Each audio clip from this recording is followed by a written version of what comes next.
Don't you feel like the Red Sox right now, if it were a sitcom, we're on season 5.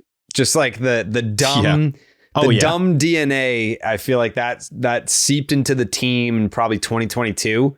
And it's just been like, yep, the original cast is back with some new wacky guys. It's like I feel like they're still doing dumb shit, but you know, now we got new guys that are doing dumb shit. So to that point, real quick though, like in the intro, it would be Sonny Gray pegging the guy.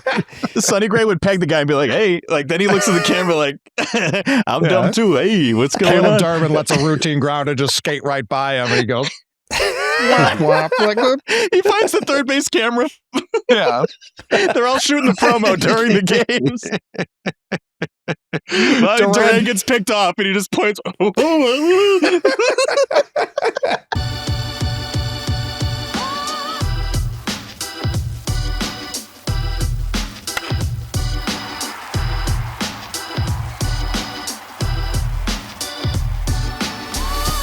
What's up? Welcome back to the Section 10 podcast, episode 605, presented by Kalshi. It is the home of your soon-to-be, actually, it is the 1-2 Boston Red Sox. My name is Jack Robinson. I am a certified G and a bona fide stud, and you can't teach that. And this right here, this is Coley Mick, and he's 7 foot tall, and you can't teach that. And this right here, this is Tyler Milliken, and he killed his dog Bullet, and you can't teach that. Bada boom. Realest guys in the room. Steve, how you doing? Ooh, what up, Section 10 in the building. In the motherfucking building. Brewed by Blue Moon. Suck one. Produced by Jake Yazzie, who's not here tonight, but he will be back moving forward. We do have Bagzewski in the cut. We got Mikey Eamon in the cut. It's spring training for everybody. It's the start of a new year for everybody. I'm not going to say I botched the intro, but both could be true, by the way. 1 and 2, and I also still could believe be. they're going to be the future World Series champions. Like then fuck you. You know what I mean? There you go. Yeah, both can happen. We're good. Yeah, they are 1 and 2. It is a very unfortunate start to the season. We've got updates on updates on updates. I'll tease the updates now because I know that everyone here is listening for reaction to the Boston Red Sox series, which we will get to immediately. But if you're looking for updates on the Patreon that we have launched, I will just preface this in the first 5 minutes of the show by saying everything that you received for free will still be free. The Patreon that we have launched, it is all bonus content. And after we talk about the series before, we're not doing Tycoons. Obviously, we're not doing catch up because they lost, but we're doing weather. We're doing look ahead, all those segments. We will get to what the Patreon is and what you get with the Patreon. So yes, we will be very thorough in what you get with the Patreon, but obviously you don't want to start there. We want to start with the Sox because that's why we are all here. The other thing that I want to announce is we're an independent little thing right now. We're an independent show. We do not work for anyone. We work with partners, and we're grateful for everyone who is a returning or a brand new partner of the Section 10 podcast. Because of that, we're going to be able to be a fully independent show. I don't know, like it doesn't feel like we're out on our own. I feel like it's just like business as usual. But I think because of this, we're going to probably be able to put out more content than we ever have ever, that's the exciting part, is being able to have everyone free and available to put everything that they have into Section 10. People, I think, we're recording Baseball is Dead tomorrow morning. I know people are probably going to have questions about that as well, but it's virtually the same thing. Like it's 2 independent podcasts, and we're going to be all hands on deck with everyone being able to actually do content as often as possible. And I can't wait to tell you guys about the new shows that we have that are going to be coming out as part of the Patreon, and just the the vision that we have for what this is going to be moving forward. It's a very exciting time. And I hope that you guys are as excited as we are. I know we did the live stream on opening day, and there's almost like 1,000 people that signed up for the Patreon, which is crazy to me, because we haven't even done a podcast since we put it out. People, I don't know how people found it before we even went on the stream. People were signing up for the Patreon. It's like the merch. They do the same thing with that. Yeah, it's crazy. It's crazy. Got the best supporters in the game. We appreciate you guys. And I know people, like, I just want to get this out of the way off the top. I know people were like, why don't they just do all Patreon and like go ad free or like have no sponsors and just do Patreon? Because we have 9 people. Like, there's no way that, you know, we have a very passionate and supportive audience, but we don't have an audience that just through Patreon can cover the cost of 9 guys doing this full time. Like, outside of Dallas, this is everyone's full time gig. Like, it's a side gig for Dallas. It's full time for 8 other people. So the Patreon is going to be great because you're going to get a ton of bonus content.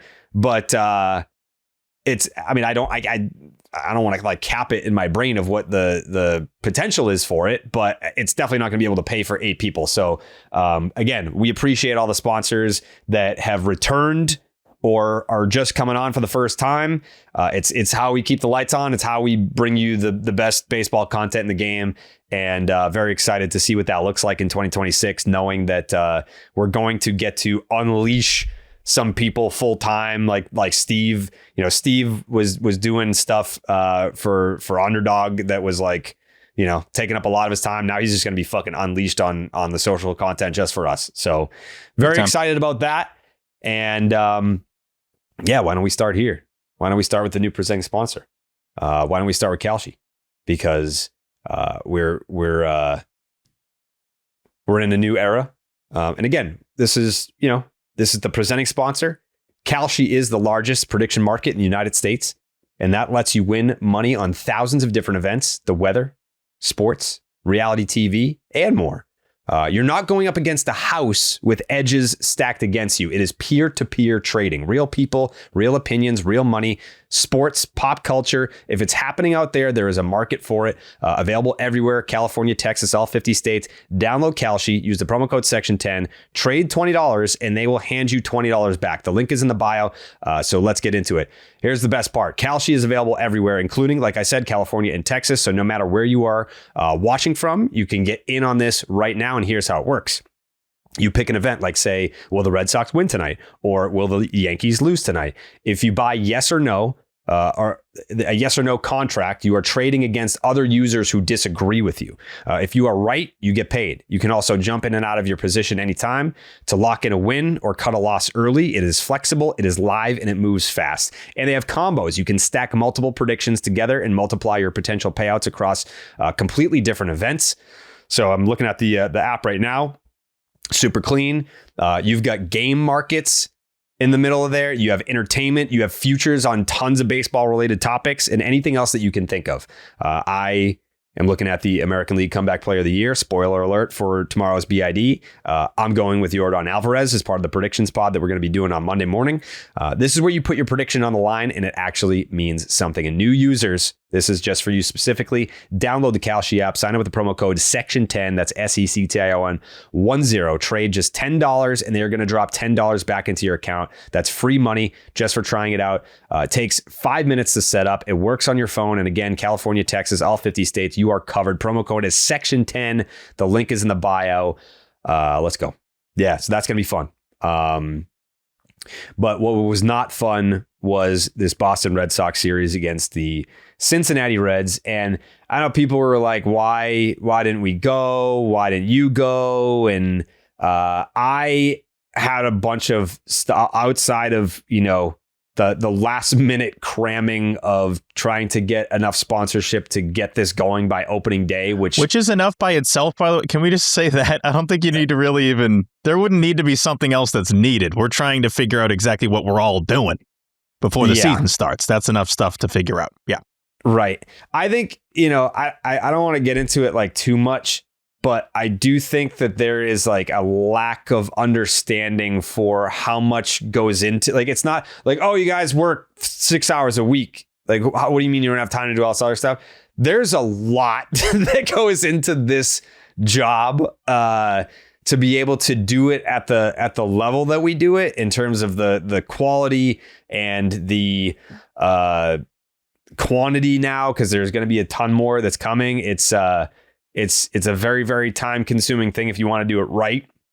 But at the end of the day, we were able to get there for the most part in terms of like getting it off the ground, funding it in terms of being like an independent deal. There's still work to be done.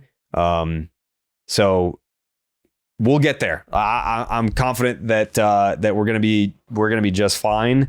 But anyways, the series started on Thursday, which I mentioned. We did the live stream on opening day, over 9 hours of live streaming. The 5 guys on the couch.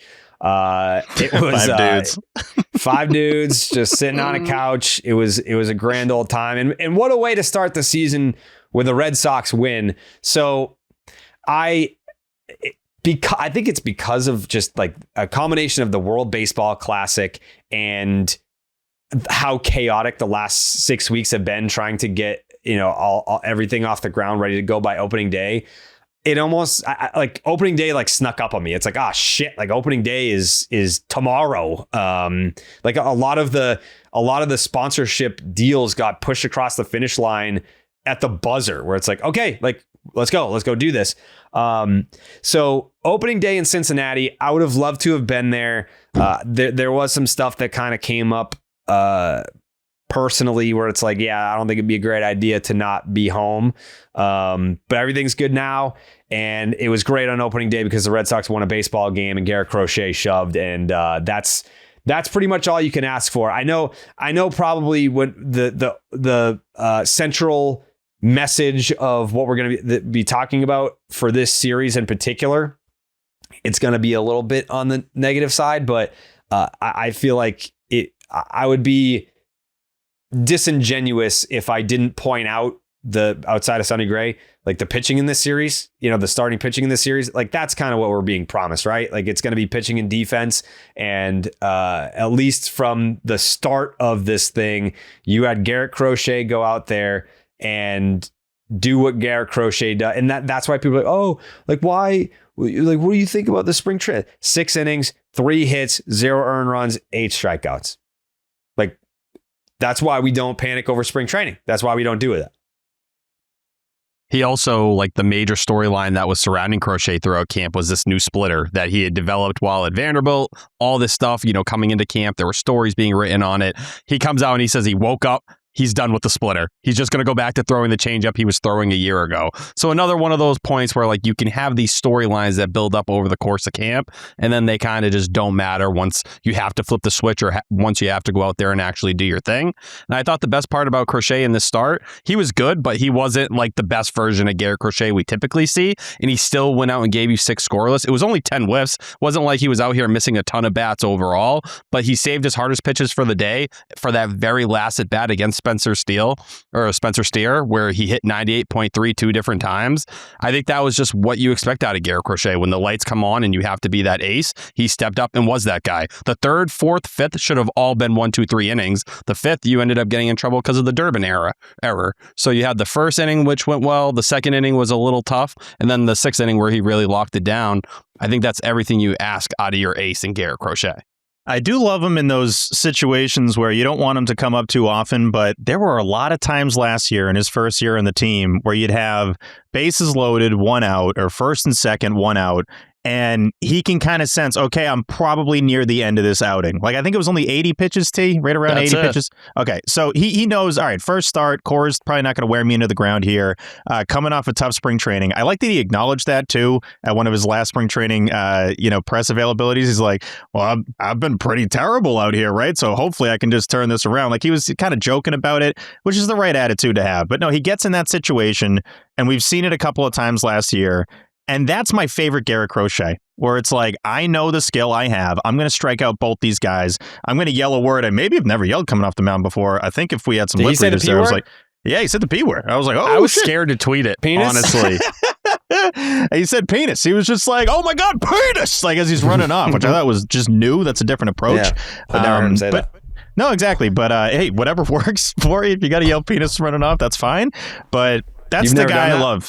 No, coming off the mound, no, I didn't do that in Little League. But yeah, that's the Crochet I love. Getting out of a jam, striking out both guys, doing it in that fashion, knowing your appearance is going to end that way. And then sure enough, I mean, it took a couple more innings to actually get, or maybe the next inning, right? 7th inning, they get the first run of the game. And then all of a sudden you can breathe a little bit after they get the insurance. But no, Crochet was Crochet, and that's what you expect from him.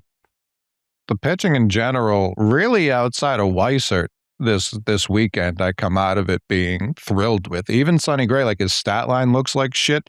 That had more to do with like the Red Sox still being a fundamentally dumb baseball team than him being a necessarily bad pitcher. Like he was more than okay. And he did a big dumb, obviously. He was part of the dumb. He was definitely part of the dumb, but I almost blame us for that. Like he had to integrate himself to the team, ingratiate himself with the fellas. Like, hey, I'm dumb too sometimes. Like you don't want to come out here, pretend to be the smart guy in the room. That's how everyone starts hating you. I would love if you said that in the post game too. It was like, no, I did that on purpose. Like I got to fit in. Like this, so enmeshing with this team's stupid. I thought you could peg a bunch of dumbasses on this team. You think I'm going to do like non-dumb stuff? We're changing rules left and right in this sport. Like I thought I could have swore I read pegging was in now. Maybe that was a different magazine, different kind of pegging. Who's to say? I'm doing a lot of reading. I'm doing a lot of pitching. But like even in that, like, obviously Crochet, that's just what I've come to expect from him. He's reached that Chris Sale. I'll never say a different P name, but he's reached that like Chris Sale, other frontline starters we've seen throughout the years. If he didn't do that, boy, oh boy, would this have been tough from a win-loss perspective from the weekend. But even Weissert, like, I almost feel like he got announcers jinxed a little bit where they like, he didn't give up a home run in his last, 28 appearances last year, T? Something along those lines. Like, he was just nails all throughout the regular season. He was nails in the World Baseball Classic, and fucking immediately, here he comes, back-to-back games, just shitting down his leg. And even though in the second one, which was today's game, I don't know what it's going to take. I don't know how many times I got to say it. Can we please, for the love of God, because Connolly Early was excellent. We've come to expect him to be this guy so quickly into his career. It like I'm uncomfortable with how comfortable we are with Connolly Early on the mound. It felt like, at least to me watching the game, when Connolly Early got out of his last inning, that he was done. Like his pitch count was up early in that game. His first inning, he kind of struggled to get through from a pitch count perspective. I thought he was done when he came out again, and now he has a blemish on his ERA because of that last inning, and Weissert doesn't start with the clean inning. I hate that so much. It's one of those things, like some of our dumb is so self-inflicted. Like that's an easy fix that we refuse to fix.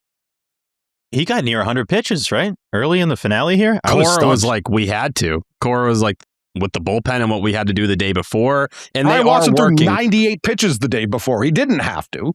I think 96. Where they're at right now with Oviedo, that's the situation, though, where they're essentially saving that arm for the following day. So you're pitching one guy short pretty regularly.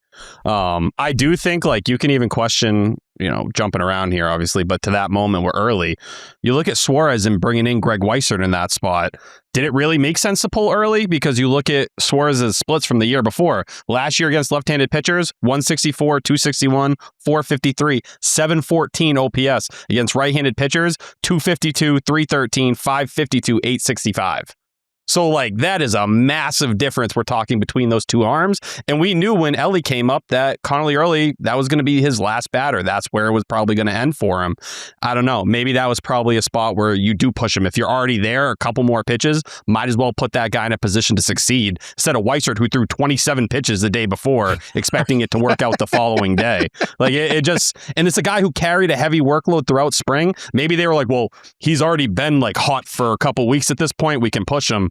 It's just, even the approach with Suarez, throwing the two sinkers and the fastballs, man, throw something out of the zone. This guy chases as much as anyone in the big leagues. Like, why are we throwing? And I know Wong wanted the fastball high. Come on, man. You have to approach a hitter like him differently there. He got up with so many opportunities this weekend. It almost felt like he was just going to come through in one of them. Like, hey, we gave him too many. Every time I looked up this weekend, no matter who was up, it was like first and second 2 outs for everyone all weekend. Oh, easily. Well, that was the thing with Suarez. He told you all weekend, I'm swinging at everything. Every single pitch you throw, I'm hacking. So we get to game 3. It's like we have a lot of info. Not only do we obviously we don't have to wait to get the info for this series. His entire career, this is what he does. But he's like, hey, guys, just so you know, if you throw it, I'm swinging. 0-2 count to throw a 93-mile-an-hour heater right down the dick in a 2-0 game with 2 guys on is inexcusable. And regardless of him pitching on Saturday, too, it's like, come on, brother. That's rough. Yeah, I'm an avid Greg defender, but this is a tough start to the season for him. And like T's saying, it's a lot on his plate early out of the gates, coming off of the World Baseball Classic. Like I don't know anyone at all would have been better there. New season impressions go a long way. I think I overrate a lot of what guys do in the first couple of weeks. Weissert, I've been pretty unfair to Weissert for the most part, even just in my brain. Like when he comes out there, I'm like, fuck this guy. And he'll have stretches. He goes a whole month with like an 0.8 ERA. It's like, just the worst time. I still hate him.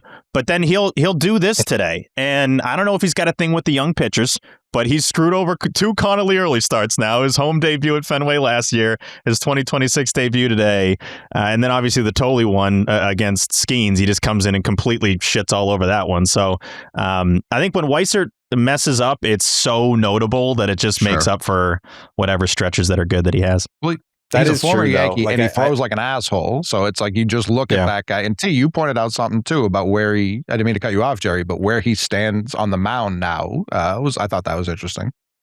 Yeah, we had kind of heard this story with Weissert initially back to 2025 when he was first coming back and he had kind of figured things out. They had moved him to the first base side of the rubber. He's now back on the third base side at this point in time. And to his credit, it looked good during the WBC. In this start, it didn't look good, or this outing, the last 2. And a big part of him moving back was supposed to be so he could find that sweeper again, because he really hasn't had it in some time. And like that was the pitch when Greg Weissert got acquired. It was like, man, this is one of the best sweepers in baseball. He had learned to live without it and kind of focus more on the changeup. It feels like clearly he didn't have much feel for it in general if you're throwing 4 different fastballs in a row to a guy like Suarez. Jerry? Couple of things. I feel like I was pretty pro signing Suarez. Mm-hmm. Is that not a thing? I wasn't. Where were we on that? Like where I had probably brought it up like first. I think T and Coley weren't super high on it for fair reasons. Bad defense, ton of Ks. But no, we had a stretch there where we kind of fell in love with the idea, and that's when we do that, it doesn't happen. So that's how that went. I was in on it. It wasn't like my top target of the offseason by any stretch. No. But once everything else was taken away and it seemed like they were kind of flirting with each other, I remember like we cut a promo where I was like, we don't have anyone who instills fear in the middle of this lineup. We still don't. Mm.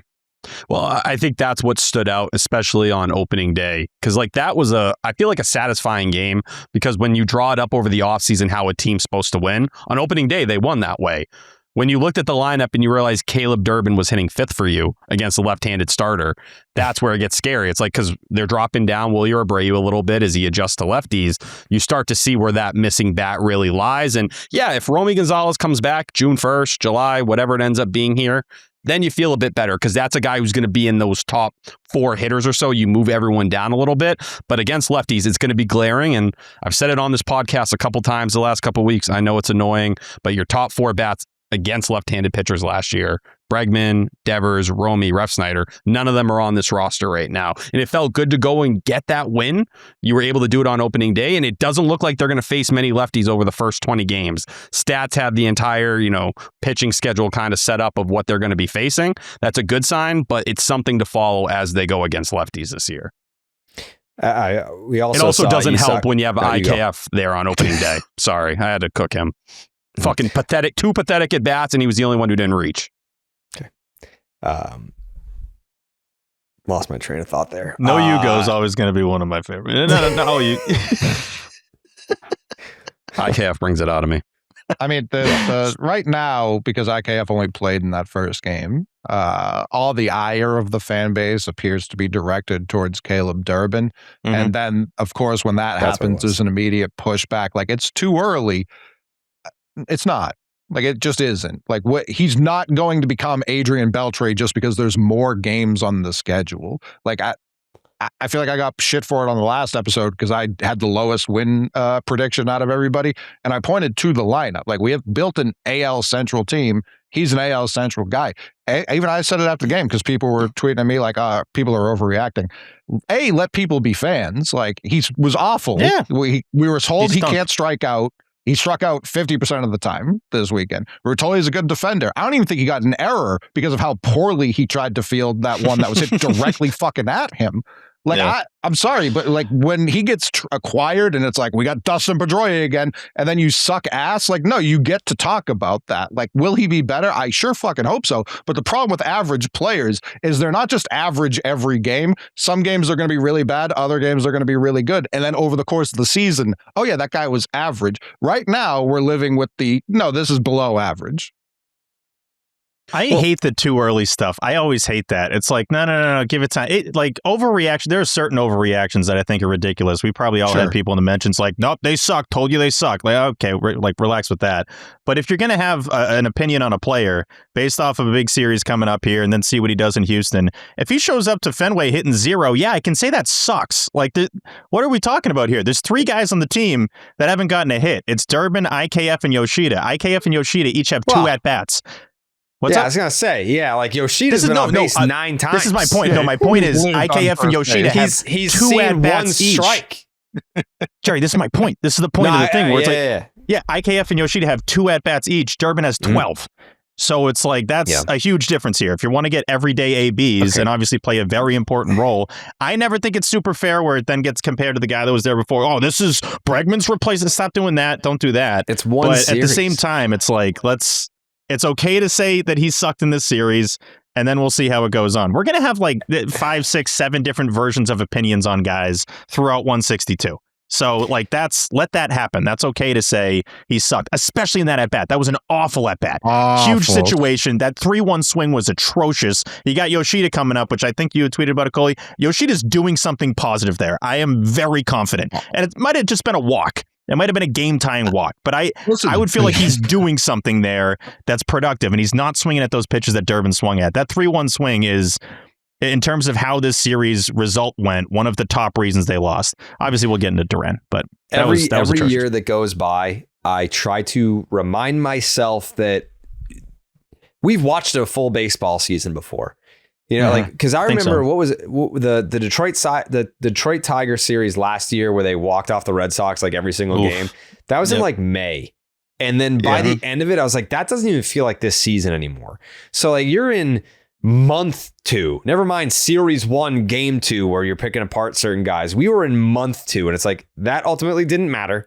And they still got to the playoffs. And yeah, the series sucked. And it's like, oh, that's how they stacked up against like a real good team. It's like they still made the playoffs.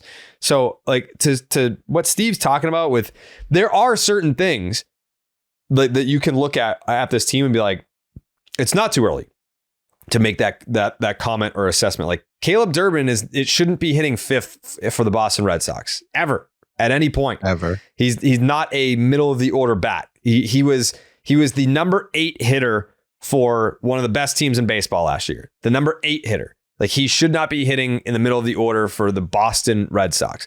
So that part, it's like, well, just give it some time. Maybe he'll evolve into a guy that hits 35 jacks. You don't know. It's like, no, we know. That doesn't mean he can't be a good player. Can't be a scrappy kind of like a gamer. You need those guys, but those guys typically don't hit 5th for a team that has the payroll that the Boston Red Sox do. It's not a knock on Caleb Durbin. I like the player. It's just they're asking a lot of him if that's going to be what it looks like against lefties. And for the too early stuff, because it's cool, it's edgy, you feel like you're smart if you have the negative take, and you're a homer if you still have the positive take. It's all bullshit to me. Like there are people that are like, yeah, Roman Anthony can't come through in the big spot, kid. Yeah, how many times in this series did he come up in a big spot and didn't do shit, huh? He's supposed to be Mr. Hot Shot. It's like, all right, again, it's one series. He's the best player on the team, and he's also 21 years old. What do they sound like? What were they saying? Hey, Roman Anthony, huh? He's supposed to be fucking Mr. America. He's supposed to come up in a big spot and fucking hit bombs every time. He didn't hit any bombs in this fucking series, dude. You kidding me? He came up with the fucking game on the line. How many times in this one series he didn't do fucking jack diddly squat? Fuck him. Mm-hmm. And to me, I don't fair. agree. I don't agree with that guy at all. Like, that guy doesn't make any sense. That guy, as we say, does not know ball.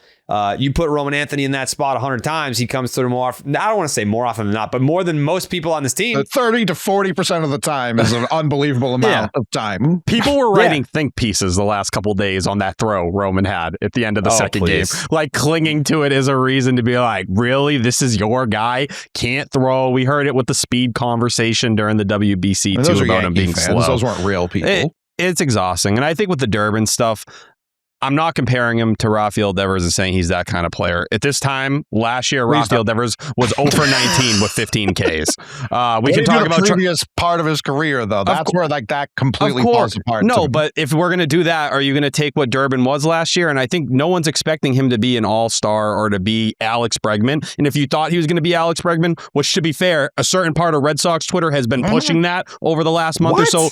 Oh, that by the end of the year, Durbin and Bregman's WAR are going to be very similar if you kind of compare them as players, despite Bregman having a higher WAR than him in about 15 less games last year. If he's a 3-win player, I'm ecstatic. That's what he is, and like I think that's just the way you should evaluate him. Even Trevor Story, who is a 3 to 4 win player at this point in time, you go to the end of May last year.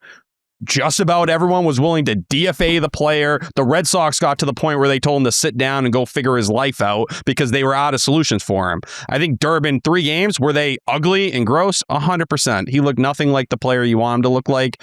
I'm not going to lose my mind over 3 games. But you see, if someone like him, if someone like Wilson Contreras, when those guys aren't really going, yeah, this lineup does feel thin pretty quickly. And when you're talking about strikeout issues like there was in the second game, especially with runners in scoring position, that's where someone like Caleb Durbin is supposed to help you. He's supposed to put the ball in place so good things happen. And when you don't do that, those kind of issues get exposed.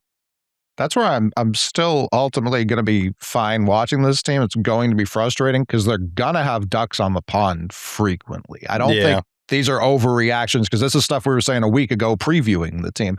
They're going to have traffic. I just can't have constant dead end after dead end. And that's where it's like we just need more games to happen for it to avail itself and become a reality. But there are going to be long stretches like this, too, where they can't buy a bucket. They can't push a run across, whether it's striking out, hitting it directly at someone. I mean, Roman, he had a 3-hit game on opening day. One of those was directly into Sal Stewart's sternum. Like, it almost killed him dead. Sal Stewart got powered up by it, too. Yeah, by he the way. transferred his power. He's like, I'm taking Roman Anthony's strength at 110 exit velo. It's in my veins right now.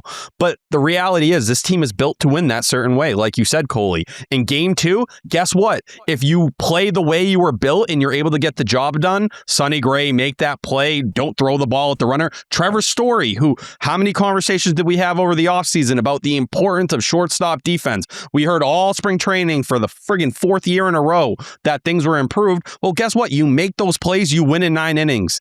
And you would have scored enough runs and you would have taken this series and you could have had a different conversation about it. But if you're going to make the same mistakes you did a year ago and some of these warts that made you the team you were a year ago continue to exist, well, guess what? Yeah, we're going to have a lot of headaches because you're going to hover in that wild card round kind of area all season long. And I think that's where people are going to get frustrated because you want to see them level up. You don't want that 2016 to 2017, similarity in terms of Red Sox history. You want to elevate and get to that 2018 point faster. And no one's saying to be the best team ever, but you don't want to be on the fringes. And it still feels like, at least right now, when you look at this team, everyone sees them more on the fringes than, at the very top of the, World Series conversation.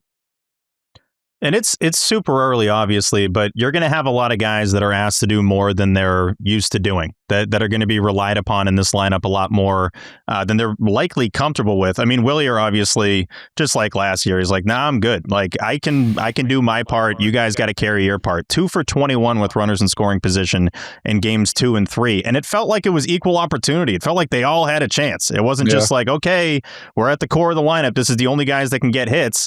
Everybody that steps in there, by the way, I know like we talk about what's expected of this team, pitching, defense, winning low-scoring games and all that, which, by the way, like, yeah, the pitching and defense better be good if this is how, we're going to have these situations, especially late game. I genuinely think there are some guys that are going to have those career years that the team needs. That's the thing I'm willing to give a little more time for. It's like, okay, let these guys get more used to the expectations that they're going to have that they've never had before. Roman's ready for it, obviously. Wilson Contreras, as a first-year guy with the team, is going to have to take on a big load of that. But I'll let them ease into that a little bit more because they're all going to get the opportunities. I agree with you, Coley. The runners in scoring position are going to be there. You're going to have ducks in the pond. A lot of those ducks are probably going to be on first base, but still, they're going to be on the pond. So it's like, if you can hit some ding-dongs here, some timely swings, some big swings. There were some first and thirds, yeah, exactly. Yeah. But that's where, and we are kind of jumping all over the place here, but that's where Duran at first in Game 3, 8th inning run. Like, I can't believe they didn't send him early. No, I know, but you're like, not. Stunned. He didn't make a decision is the problem. Are you not stunned, though, they didn't send him early there? If we're going to be aggressive and know you got to win these low-scoring games, like the fact that it was like 6 pitches into the count, and that's when he got picked off. I mean, getting picked off there is inexcusable. That was one of the worst plays of the series. He'll tell you that was moronic. He almost looked surprised. He just threw over there the play before. Like, he just threw to first. Seconds so ago. It's not like the element of surprise is gone. Like, that's completely gone. It's a full count. I'd argue at that point, just don't go. Like, he's probably going to walk. This guy's all over the place. So that situation was shitty. But either way, you got to, the margins for error is so thin that you can't have any, you got to get rid of the dum-dums. There's so many dums they have to erase just to have a chance to forget the division of making the playoffs. So, I mean, we've been watching the Boston Red Sox for decades. But don't you feel like the Red Sox right now, if it were a sitcom, we're on season 5. Just like the dumb dumb DNA, I feel like that seeped into the team in probably 2022. And it's just been like, yep, the original cast is back with some new wacky guys. It's like I feel like they're still doing dumb shit, but now we got new guys that are doing dumb shit. So to that point, real quick though, like in the intro, it would be Sonny Gray pegging the guy.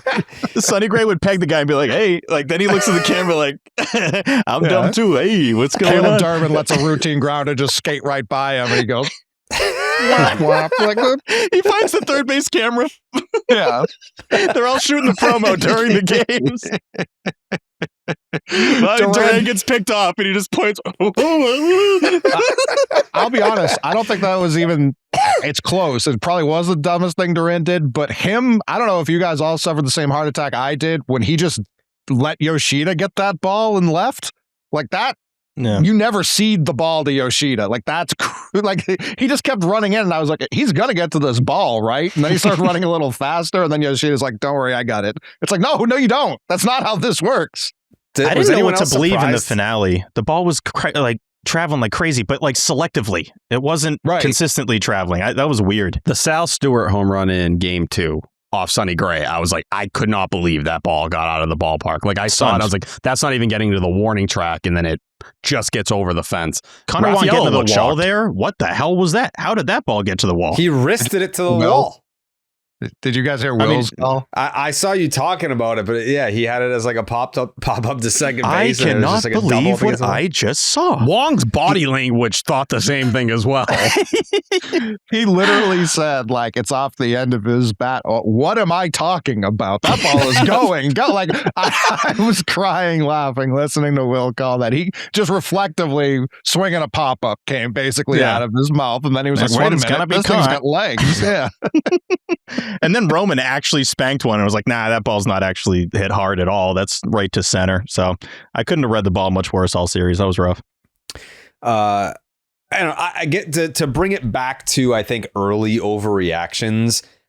I still think Red Sox fans are going to love Caleb Durbin. Like, I do think that we're going to get to a point where it's like, when Roman got called up, he fucked up in right field, and everyone's like, oh God, like they don't teach him how to play defense down in the minors. This is ridiculous. And then all the defensive metrics from that point forward were outstanding.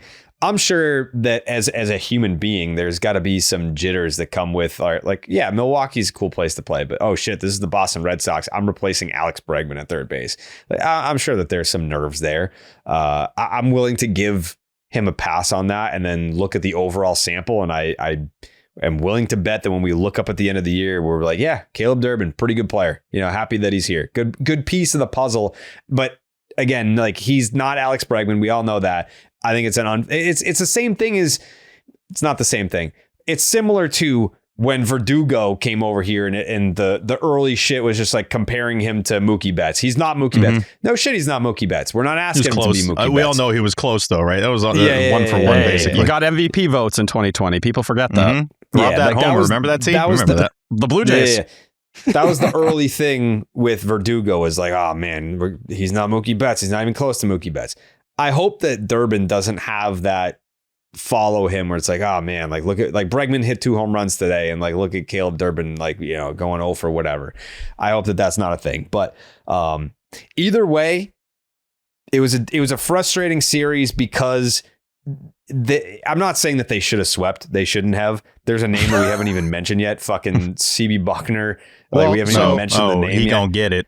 Like, yeah, but I've got a list of the potential dumbs that happened from this, and like bad ABS usage, specifically with him calling the game, I think makes it worse, because I don't know, as bad as he was, the Reds fouled out in the fucking first quarter. That's what I mean. Like the Reds were having like a Harlem Globetrotters dunk contest on this guy's head, and you got Roman up there like top one, like every pitch, and it's like, it's early. Like, that's early. They're going to get a better rhythm with that. I have no doubts about it. You see it, someone got ejected today because of it. I also have my own qualms with ABS we'll get to later. But I like picking and choosing. Like the Reds early yesterday in game 2, it was like, man, these guys don't even know they have this. And then no, they were just sitting on them because they realized when you're right, you get an unlimited amount of them for as many as you want. And I do feel like you look at what happened the game before, where it really did pay off late with Roman doing the challenge and then you knocking in 2 more runs. So now it's 3-0 when Aroldis Chapman comes in the bottom of the 9th. But Cora mentioned it after the game. Like, we've talked to them about knowing when to hold on to it. It just felt like Roman got a little confident. And I think that's why he took the blame as much as he did after the game. And credit to him for stepping up and doing that, because guys that young usually don't have the brains to step up and kind of take it all. And yeah, he got one right and was like, let me go right back to it. You end up costing. And like Narvaez, the one he challenged, it was like he was almost trying to help Sonny Gray. And it was so close. I think it was less than a tenth of an inch. For it, though. Yeah. It was a 1-2 count, right? Not to pitch for it. Well, that's where you get the emotions where, like, as a catcher, you feel like Sonny Gray needs the call. He's trying to find his footing. You're pushing for him. It's like, all right, man, he's a veteran pitcher. He'll figure it out himself. Like, you don't have to go and overextend at that point in time. And it was just a bad use of challenges. I was shocked today. Jared, I saw you say it in the Patreon group chat as well. I couldn't believe Marcelo had the green light to even challenge. I thought there were going to be a number of guys that wouldn't have that green light. I was very, it made me think, and it's kind of like a conversation topic that has come up multiple times on this show, where it's like, all right, like, we as fans are sitting here and like, we're just fans, and there are executives and coaches and advisors in all these major league organizations. They know better than us. And sometimes I'm like, wait, maybe they don't. Like, we think that there are these conversations taking place behind closed doors where they're running the data on which players know the strike zone better. So this guy, you can use the ABS challenge. This guy, you can't do shit, or you haven't been in the league long enough, so you can't do shit. Like, we think that they have so much information that we're not privy to, and that's how they're kind of divvying up who has the ABS challenge privileges within the organization. And then you see that and you're like, oh, maybe they didn't do that at all. maybe they're just like, yeah, if you feel it, go for it. Like, can it really be that simple? Because it seems like it is. I think that's where it's at. I think that's where it's at right now. I think it's like, if you feel really good about it, then do it. But these are also the games, the spring training, whatever. Like, you can get used to it in spring training. You're not going to get ripped at the level in spring training that you will when everybody's watching. And when you're costing other guys walks and hits, by the way, like, you're using these challenges early. Trevor Story's probably got a bone to pick with you and probably going to talk to the club like, hey, brother, fifth and seventh inning, I got fucked because you used it in the third, and it was way too close to use it, Jerry. Something else to point out too is that you've got to do it right away because teams are going to cheat. And if they're going to be able to like tell you from the dugout and if you glance over at the dugout, and like someone's being like, you got to challenge that. You've got like a second or two maybe before they're like, no, we've moved on. It's in the past. The past is in the past. So yeah, I think maybe it was it Roman or Story? Maybe Story game Story one. Story on opening day tried to challenge. And then the home plate umpire was like, nope. And Story was like, sorry, like, I don't know the fucking rules, man. Like, we're all just learning. It would be funny if the ump could just pick which ones. He's like, nah, I'm not gonna count that one. I felt good about it. I also think one part of the Roman going back to back like that and then being wrong, I think that gave Bucknor carte blanche to be like, I don't give a fuck about you guys anymore. You already told me you don't know the strike zone even as well as my dumb ass does. So now I am going to ring up Story later when it fucks you because you can't do anything about it. Ha ha. Yeah. That was the biggest thing that I didn't realize I was going to pick up during this series because, and I think a lot of fans are in the same boat too, where the ABS system, there's like 30 branches of things that happen because of like the challenge. Like there's so many different versions of the game that are based in the challenge system. And to that point, Coley, I didn't think about that until that game where it's like, oh, okay, it's a double negative.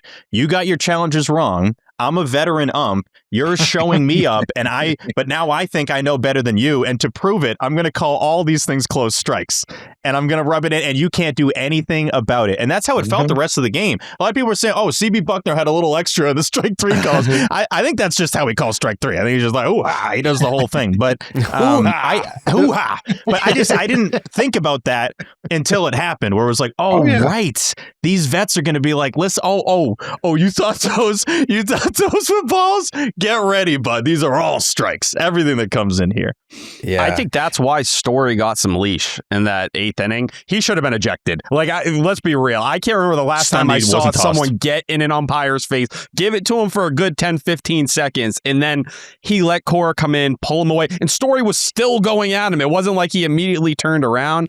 I think Bucknor, especially in that Eugenio Suarez, Ryan Watson spot where it was the back-to-back calls, he was almost hanging his head at that point. It was a guy who clearly was like, all right, man, like, today I'm out of it. I don't know. I can't hit anything. Like, I'm embarrassed. This is a tough look for me. The game's starting and stopping. And then with Story there, it's like, dude, just not looking down to someone to give you a better look. You deciding to make that choice and doing it 2 different times on check swings is insane. Like, you're just making life harder on yourself at that point in time. It's bad enough you're getting bullied online and this game's going horrible for you. Turn it over to someone else who can have a better eye or do something. Why make life even harder on yourself at that point? I mean, like, the fact that he didn't check to first base is crazy. It's like if you're in a spot where you just missed it. I mean, clearly he missed it, but you're not even offering a second set of eyes that might have gotten it right. That to me was why I think Story never does that. He doesn't flip out. No, so I think if you're like the type that always flips out, then you probably get banged there. But Story never flips out. So Bucknor's probably sitting there being like, oh, I probably fucked this one up. So if that's how you feel, why did you not ask the first base umpire instead? I guess they're trying out. Is it in the Atlantic League or it's in AAA that they're doing this? It's in the minor leagues. I can't remember if it's AAA or not, but it's a 45-degree check swing. Yeah, 45. Like the early reviews are like, if you're a pitcher, you're going to be friggin' furious. They're like, what you think is a swing is not a swing. Like, hitters are getting way more than you typically think. And like, Story, this one was clear he didn't swing. I think he could have even gone like 10% more. And with these rules they're trying out, it still wouldn't have counted. I mean, I do honestly, feel like I don't give a fuck. The pitchers have so many advantages in this game. Like, that's the whole point of all of it, right? Yeah. I feel like I never see the appeal to first when if the ump says not a swing, you can appeal. But if it is a swing, I never see appeal, which it should go both ways. Yeah, true. Yeah, that is true. Both sides should be able to be like, was that actually a swing or like, not? no, I don't believe you. I'm superseding you to first. And I'm sure no first base ump is going to like overrule home in that instance. Like typically when the ump just doesn't know if he swung or not, he's like, yeah, sure, I'll throw it to you down at first. But yeah, I don't know that someone's going to be like, nope, I got it as a no swing CB, you fucking moron. Like, I don't think that's ever going to happen. So for the check swing thing, they're going to start trying it out in the PCL in the beginning of May. And MLB tested it out last year in Low A Florida State League in the AFL, the Arizona Fall League. Yeah. I just watching the AFL going back to Luis Perales. I don't remember it many times, but to be fair, their broadcasts are legitimately like a camera just out there that barely functions. So like if something's happening, you don't even really know that it's happening. Yeah, that makes sense. It is funny that like the whole point, and a lot of players have said this, the whole point of the ABS system is to get rid of the egregious calls. But CB Bucknor only knows egregious calls. He does them the entire game. So he's like ABS proof. Like he's so bad that you can have a system that fixes bad calls and it still doesn't matter with him. Obviously, like the players play a role in this and you got to have a book on these guys and know, let's not use these up early because he's going to mess up calls the entire game. So like you can guarantee he's going to make potentially game-changing calls from the 6th to 9th innings that we're going to need at least one challenge in our back pocket. Looking at the umpire scorecard, by the way, I feel like it never shows up as egregious as what you watch during the game. Maybe that's just me. There was one part of this one that was pretty bad to me. I just always think the numbers are higher. It'll say like 80%. I'm like, there's no way this guy was in like the 80s. The guy was atrocious. I think it was 72. Like, yeah, it's all the obvious pitches. It's all the obvious pitches. Yeah, that's what I mean. Like they stand out in your mind, but like every swinging strike he gets credit for. You know what I mean? Like, no, it's true. It's true. And yeah, foul balls. Like I nailed that one. That's a strike. Yeah. Like got you there. But no, 72% on strike calls. So he's messing up 3 out of 10 strike calls. It's crazy. There were 383 pitches in that game. You're messing up 3 out of 10 strike calls with almost 400 pitches in the game. It's going to look like game 2 in Cincinnati. And I can't like, as everything you just said is definitely correct, but I can't be like, he fucked over the Red Sox when the Reds were, again, they just took turns just teabag dunking on him over and over again. Like you can't, I've seen too many just across baseball guys challenging calls, and it's like, no, that was 0.9 centimeters below. Like the ump was actually right. It needs to be, especially if you're going to do it early in the game, I think it needs to be super egregious for you to be tapping pitcher, catcher, or hit. Like it needs to be like, no, I know with 100% certainty I am correct. Otherwise, don't. The first Roman one, that is a guaranteed ball. And if the second challenge he did, the very next pitch was like that, I'd be like, yeah, the kid knows what he's doing. But credit to Roman, and you might have already alluded to this, but the way he owned up to it, there's so many different layers of owning up to it. A lot of times it goes be like, well, yeah, you know, like take a Hicks, for example.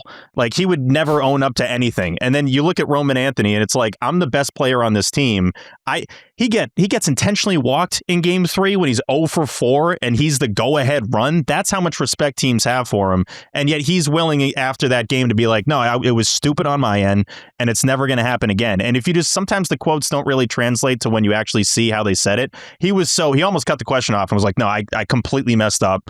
Like that's on me and I'll be better. And I trusted with him. Now, nothing against Marcelo. If he said like, yeah, I won't do it again, I bet he would do it the next game. Like that's just kind of how those guys are. But no, I do like how he's so owned up to it to a level that I just haven't seen from a 21-year-old in this game ever. There was a interesting point too that Cora made at the end of camp about Roman, and apparently when he was in AAA last year, he was awful with the ABS. So just something to watch, because I would have never assumed that. I would be like, this guy should be the king of it. But Cora was like, yeah, everybody thinks Roman is like the guy meant to do it. We looked at the numbers. He was like one of the worst last year at AAA. So this guy sucks. I'm not saying he won't be good with it, but it's just something to watch and see if it continues from a year ago. That is interesting. My big fear as an avid NBA watcher, the second they introduced challenges, which you only get 2 of those in the NBA, the second they introduced it, the whole league started going like this for every play. It was just like review it, and the coaches are all like, "Fucking no." Luckily, the players can't trigger it like they can in the MLB.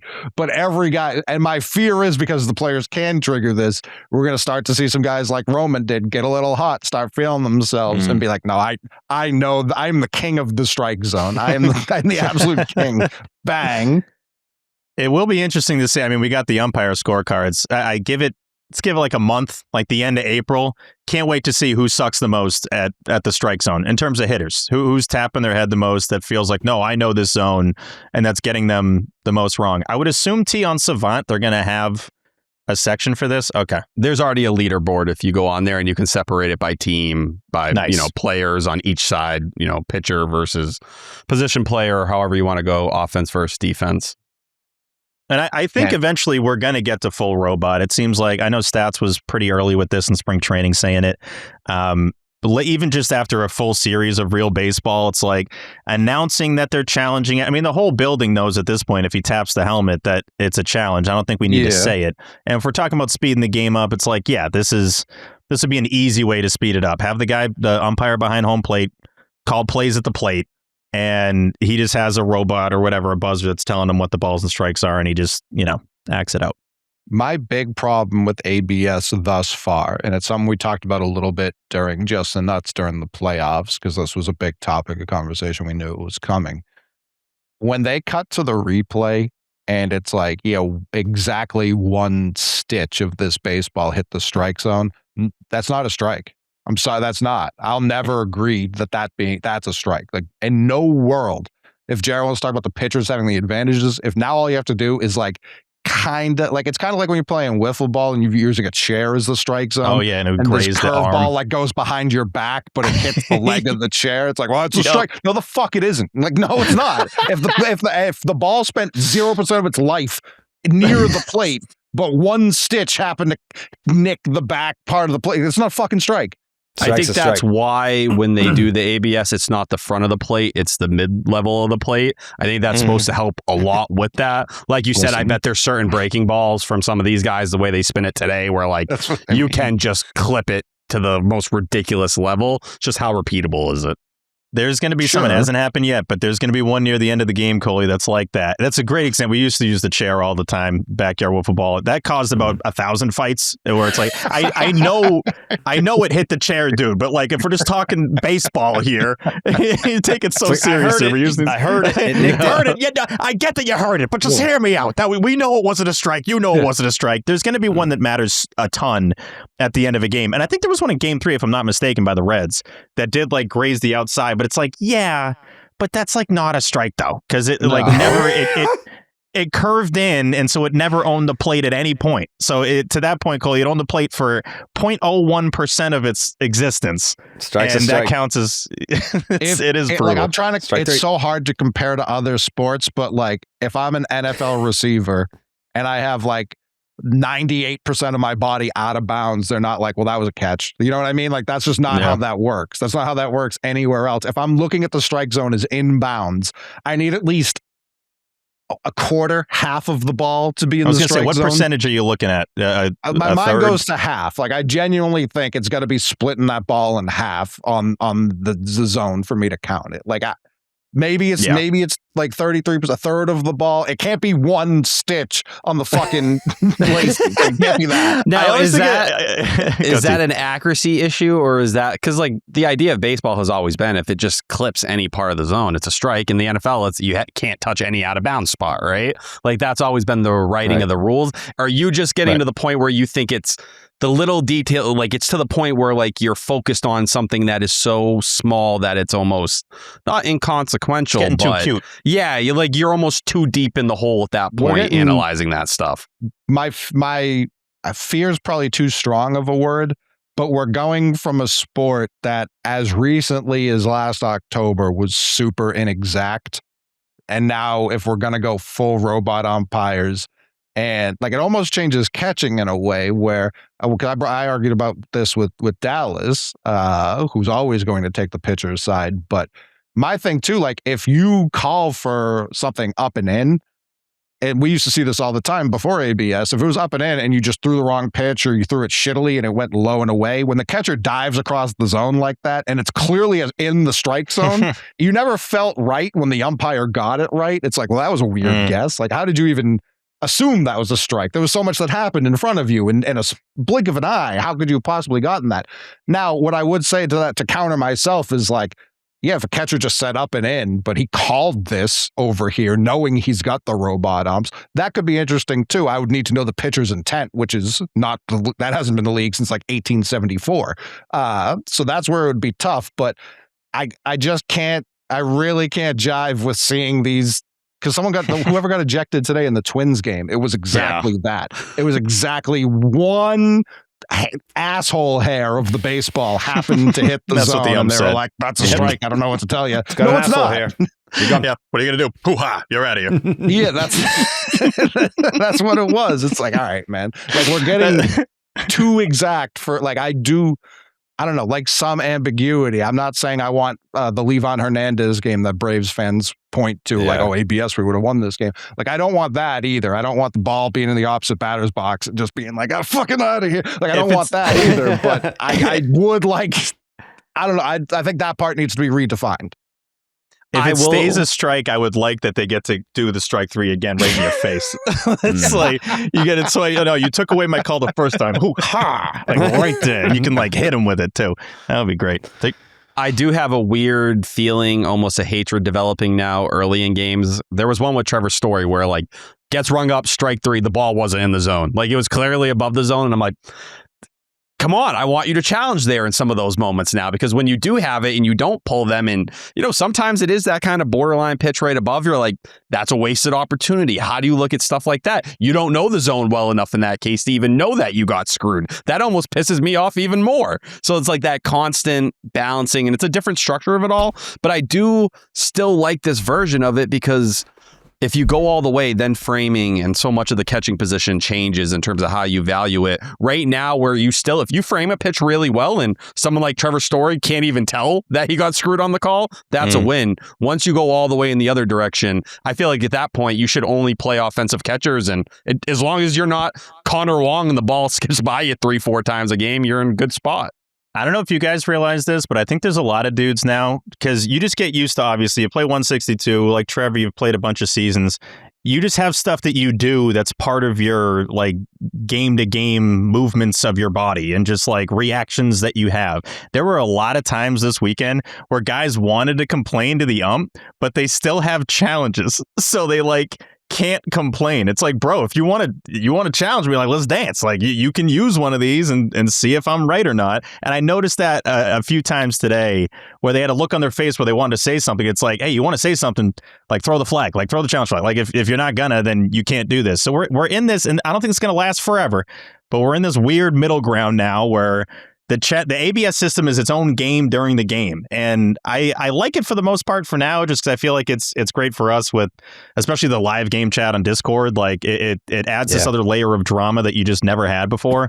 But at the same time, it's like, there's going to get something to get out of control where the Reds are just, dunking on CB Bucknor for like an hour and a half. Like it was for a long After the second Suarez one, I genuinely would have started crying. I like, what do you even say in that? Well, he took his mask off on one of the last ones and he had like the shit, here we go again meme where it's like, show me I suck for the 5th time in a row. It's the world's worst game show for these umps. Yeah.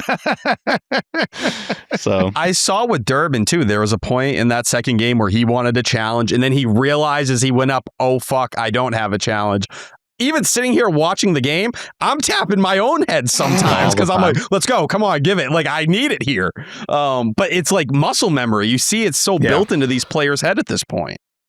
That's going to happen all the time at ballparks now. Like, you're going to see people tapping their fucking head in the stands, like behind home plate. It's going to be a bad call. Everyone's going to start whacking themselves in the top of the head. Yeah, that could be a problem moving forward. But yeah, either way, I think we're going to be learning a lot as we go in terms of I feel like that first game I was like, wait, so what happens? Like if you the Red Sox got it right, but they can't challenge again. I was like, what the fuck is going on here? So you get 3 challenges and you can just go forever if you keep getting them. But two. And then extra innings, you get 1 for every inning. I didn't know that, by the way. I learned that at the extra innings game, so that was a new one this weekend. What about in the 8th inning? There's nothing. You don't get one in like late innings. I think it's a bonus free hot dog. Yeah, you get 2. You get 2. We've reached the 8th inning challenge bonus. You get 2 if you fuck up the first one, but you get the second one right. You get 2 wrong challenges. Let's put it that way, right? Exactly. That's the perfect way to frame it. Okay. There's going to be some that are worse than what the Reds did. The Reds were being nice, by the way. That was them taking it light on CB Bucknor. If they were super confident from the jump and didn't really want to, be concerned about getting him wrong, he could have had 15. There were 8 total in that game. Just in my head, I'm like, there could have been 20. Yeah. Right. We went 1 and 2, right? Roman got 1. Narvaez wrong. Well, 1, 4, 3, 1 and 2. Exactly. Yeah, we shot 33% from the field against. It was like if LeBron James played in like the wheelchair league, but he got to play by himself. Like he was. He found out. I mean, like, and we lost. We lost. And poor Ryan Watson, by the way. I know that like T touched on it a little bit, but like the human element of the ABS on the pitcher side of things, like just I don't know if no one, I don't care if you haven't pitched professionally. If you pitched at any level, little league, fucking JV, varsity, whatever. If you've pitched in a competitive baseball game, you know that if you strike someone out, that adrenaline rush, it's just like, fucking yeah. And then like, it's like, actually, no. So you've already adrenaline dumped. And now you gotta fucking go back out there and strike him out again. Fuck yeah. And it's like, well, no. Like that, the human element of that is crazy from like a psychological standpoint. If you think in your big league debut, so the Red Sox, for anyone that didn't watch the series, they send this poor bastard out there. And how old is he? 27? Yeah, 27, 28. He's older for a Rule 5 guy. He's been in the minors forever. Finally gets to the big leagues. They don't ease him in. They're just like, here you go. Like throwing you right into the fire. Here's a crucial spot. Ducks on the pond. Games on the line. Go out there and do it. And CB Bucknor blows back-to-back calls. The Reds get back-to-back ABS challenges correct. And he's got to compose himself and go out there and get the out. He did, to his credit. He did do it, but he had to get the same out 3 times. Against Suarez, against the guy that almost hit 50 bombs last year. Like, it's crazy. It reminded me of like the old Madden games where you could do the replay. I think it was Madden 09. So if you threw the pick, it would give you like the replay. Was so bad. It was the stupidest feature ever in a sports game, but you'd hit it and it was just right back to square one. So like you threw a pick, the game was over. It's like, all right, I got to do this again and try to fix it. But credit to Ryan Watson, man. I'm so upset again now, T. That was the dumbest video game feature in the history of video games. That's when they lost most of us. It made no sense. Continue, but that was awful. But no, credit to Ryan Watson. You needed the innings at that point in time to get 7 outs your first time. And yeah, he walked 3 guys. It wasn't perfect, but composed, did not look out of character for a guy you're talking a Rule 5 pick who struggled most of camp, let everyone know he was kind of having some anxiety and struggling to get comfortable.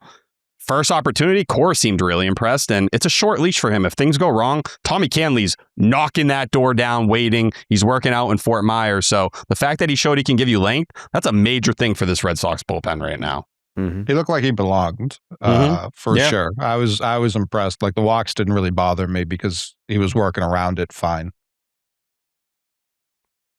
Yep. So Suarez leads the majors, by the way. He's 2 leads the majors in correct ABS challenges. So he got him in back-to-back pitches. The funniest part I think about the ABS is how often it hasn't mattered. Obviously, the Roman one did matter tremendously, but like we just said, Suarez got back-to-back ones and then was just immediately out on his own accord the next pitch. Like it's like, oh, okay, you just wasted our time a little bit, honestly. Is there a website tracking ABS challenges? Yeah, Savant. Yep. Oh. They have a whole leaderboard just like any other thing on there. Yeah, they tried it for spring training. This can be one of my favorite pitches. I don't know what the deal is going to be for Tuesday night, but when Just the Nuts returns, we're working on having Baseball Savant incorporated into our platform. So when we're streaming on Tuesday, I'm committing to Tuesday, but then there's going to be some unobstructed views where I can't do Tuesday, and we'll figure out a different night to do it. But we were talking to the guys that were working on the back end of what we're going to be doing in terms of a platform. And we were like, yeah, like throw some baseball savant, Scorebug, exit velo, launch angle, all that stuff. So yeah, it's gonna be cool. It's gonna be different from playback in the sense that you won't be able to watch the game on the same screen as us, but we will be all watching the same screen so that we don't have spoilers. So we'll all be watching the same game. Yeah, so I'm pretty excited for that. It's gonna be a cool streaming experience. I'm going all in. I'm getting a ton of new shit just for the stream. Like I'm investing in the nuts. That's what you should. The nuts was a phenomenon during the playoffs last year. If we can carry that throughout the season, it's going to be tremendous. Yeah. There's 4 guys right now in Major League Baseball tied. 4 guys for the most challenge wins in Major League Baseball. Who do you think they are? I mean, Will Benson's going to be in there, right? Fuck you, Steve. You dickhead. Roman Anthony, Will Benson, Eugenio Suarez, and Elliot Ramos. I mean, Will Benson, I feel like. Yeah, I mean, I'll get the obvious one out of the way. Yeah, the minute I heard Will Benson, I was like, get the fuck out of here. WB's on there. I mean, he's the challenge guy, so that makes a ton of sense. No, it is. I always like when the stats back up what your eyes saw. It's like, yeah, 3 of the top 4 were from the series that we watched every second of. That feels like it.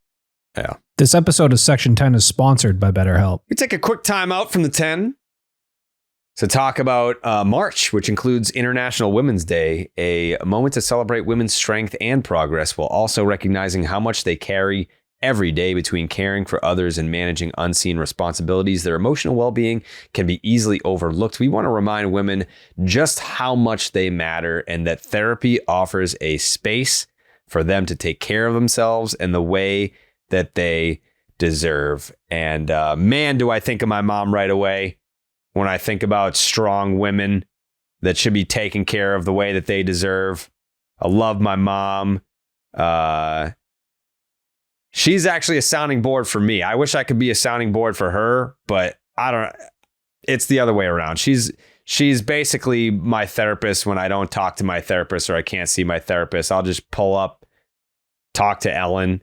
She's the best, just like BetterHelp and their therapists who work according to a strict code of conduct and are fully licensed in the United States. BetterHelp does the initial matching work for you so you can focus on your therapy goals. A short questionnaire helps identify your needs and preferences, and our 12 plus years of experience in industry-leading match fulfillment rate means that they typically get it right the first time. If you aren't happy with your match, you can switch to a different therapist at any time from their tailored recommendations. With over 30,000 therapists, BetterHelp is the world's largest online therapy platform, having served over 6 million people globally, and it works with an average rating of 4.9 out of 5 for a live session based on over 1.7 million client reviews. Here's the deal. Your emotional well-being matters. Find support and feel lighter in therapy. Sign up and get 10% off at betterhelp.com/rocket. That's BetterHelp, HELP.com/rocket. Anyways, it'll be something to get used to. I know it's driving the olds crazy. I know that. I saw, the old umps. Huh? And the old umps crazy. Oh, yeah. It's going to be their least favorite thing ever. I was watching the post game and TC was talking about the check swing thing, and Jim Rice, you would have thought his brain exploded out the back of his head. Like they were talking about like ABS, and then they started talking about like challenge and check swings, and he was just like, "Fuck this game." Like, I'm good, dude. I mean, they've gotten off to a contentious start. Was it opening day? We had the post game on, and TC was being like, "Oh, Roman's so good," and then Jim Rice is like, we've seen this before. And TC was like, not with you, we haven't. You were going double A at this age. It was just like, oh, easy. It was crazy. Whoa. Jim Rice actually seemed pissed. He was like, TC kind of cooked him a little bit. And like, Jim Rice wasn't letting it slide. And then TC was just trying to move along. He like started changing the subject. Like, I woke up a giant. Let's not do this. Great win today. 3-0. He was like, and then Carl Yastrzemski got brought up into all of it. Like Jim Rice, he was like, imagine having Yaz playing left field in front of you and trying to make the big leagues. You know how hard that is? I was like, all right, that's a good take. I'm pissed I missed this. I could see me like, nah. Watch yourself now. Yeah. Hold up now, Jim TZ. Rice, Hold up now.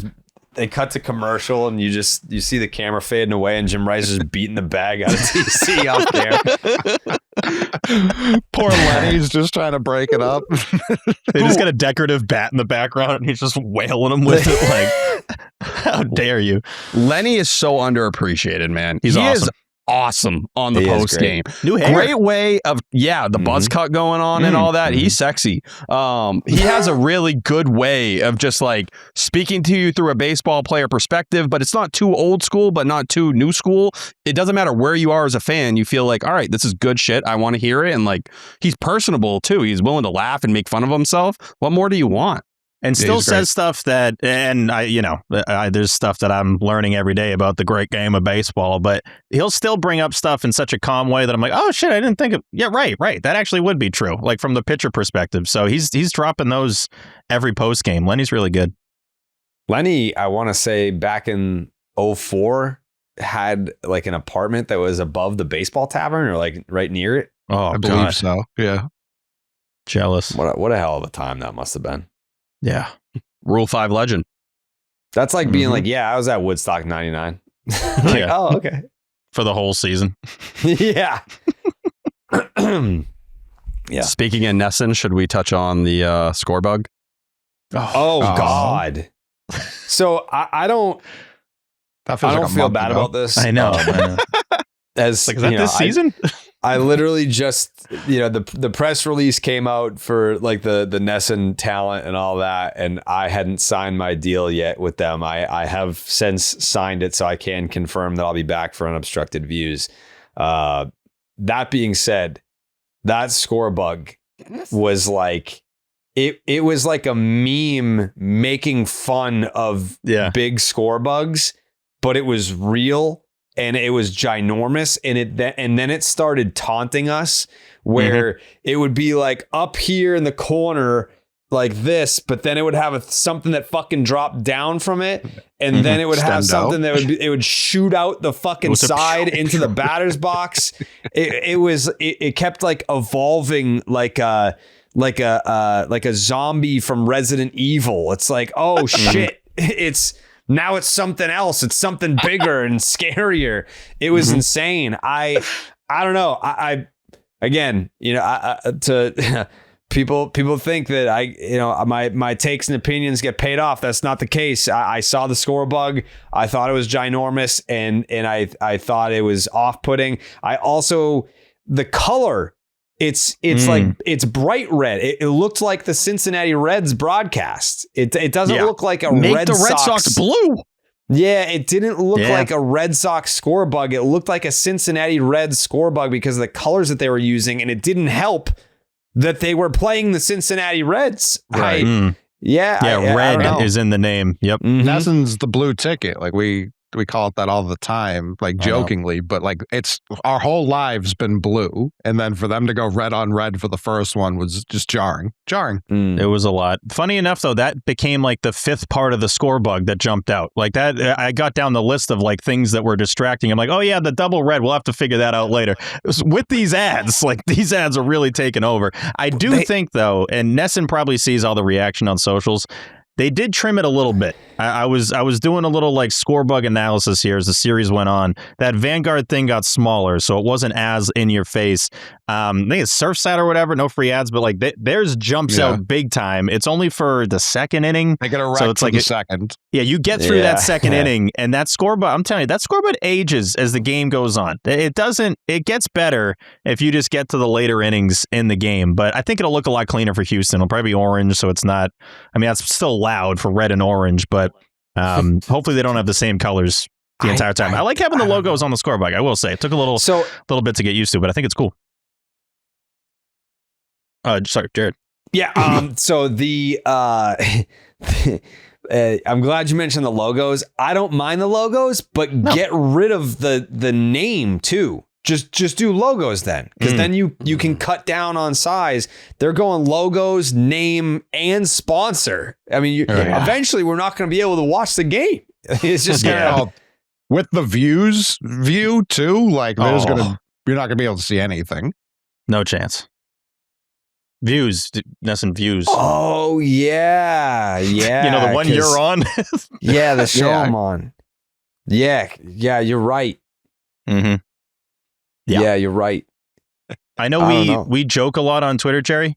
Mm-hmm.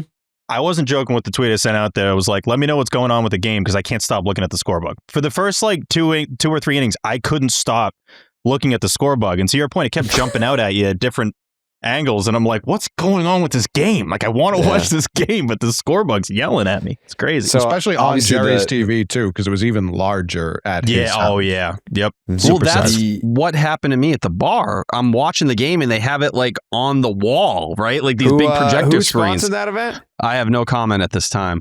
But I'm looking at the scorebug, and when you see something on a wall like a projector, you're like, oh, is it really that big? Like, there's no way it's that big. And I was trying to pull it up on my phone to tell. And then I went through the shock of seeing it was actually that big. And it's even more jarring when you go and watch like the Worcester Red Sox games on Nesson 360 right now. And you go back to the old one and you're like, man, I used to shit on this thing all the time, but now it's like kind of nice. It's kind of, it's not taking up the entire screen. It's pretty refreshing. It's just very MLB The Show to me. Like, that's the vibe gamey. I get. And their new Open is video gamey too. The graphics are beautiful, intro. I think, for all in Nesson. Like, they needed that update bad. It looks like a modern broadcast. Just feels like they never overlaid it with the game. It's like they made it. They were like, this looks cool in here. Yeah. But once they had to put it on top of a baseball game, it was like, we need to make an adjustment. It was jarring seeing that blue rectangle again after your eyes got trained on this one for 3 games. Because I think Stats had the Woo Sox game or something like that. I was like, God, that looks like it was 20 years ago. Like, if you didn't know any better, and somebody had the tweet showing the progression of the scorebug over the years, and it reminded me, brought me back to Don and Jerry, so I was happy and sad about that at the same time.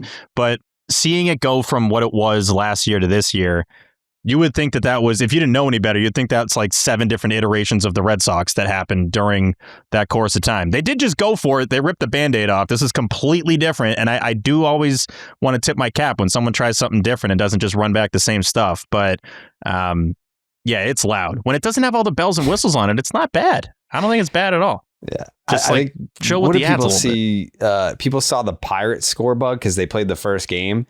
And everyone's like, oh, like Nesson, I'm pretty sure like Nesson produces the Pirates games. So like, hey, like this is a sneak peek of what, the Red Sox scorebug is going to be. And then it was just like, wham, like it was nothing like the Pirates scorebug. So no, yeah, I think that was probably what was so jarring to me as someone that was in tune with the relationship between the Pirates broadcast. Like I saw, like, because Brandon Lau hit the first home run of the season. Well, that was NBC, wasn't it?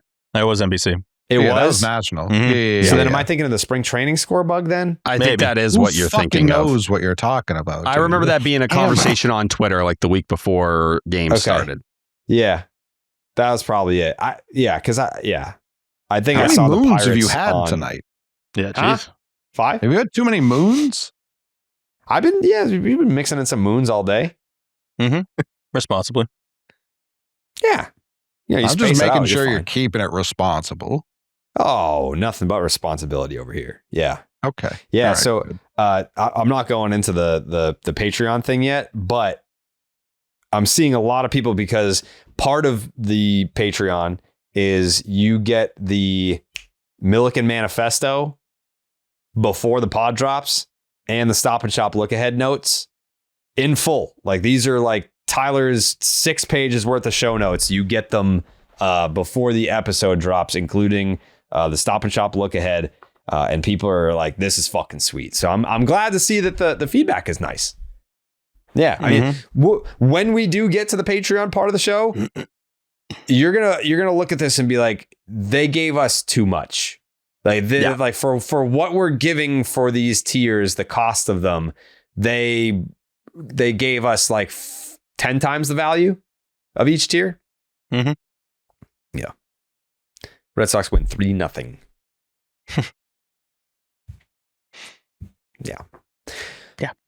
What else stood out to you guys in this first series? Obviously, we're not gonna go deep dive into Garrett Crochet. It was kind of just like, yep, that's what he does. Do you want to talk about the bullpen? Because I feel like that was something that we did not talk about all offseason because the Red Sox didn't do anything to add to it.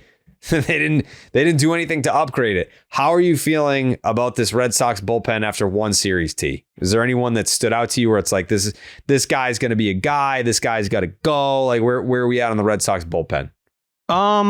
No, I didn't feel like I had like major takeaways. I thought Giovanni Moran looked really good today. He kind of lived up to a lot of the hype we've heard throughout camp, going back to the Puerto Rican Winter League, going multiple innings, and just seeing that kind of change up fastball combo really play up. Danny Coulomb, he was fine when he came out. Wasn't overly sharp, but also didn't look lost or anything. Chapman aggressively short. Yes.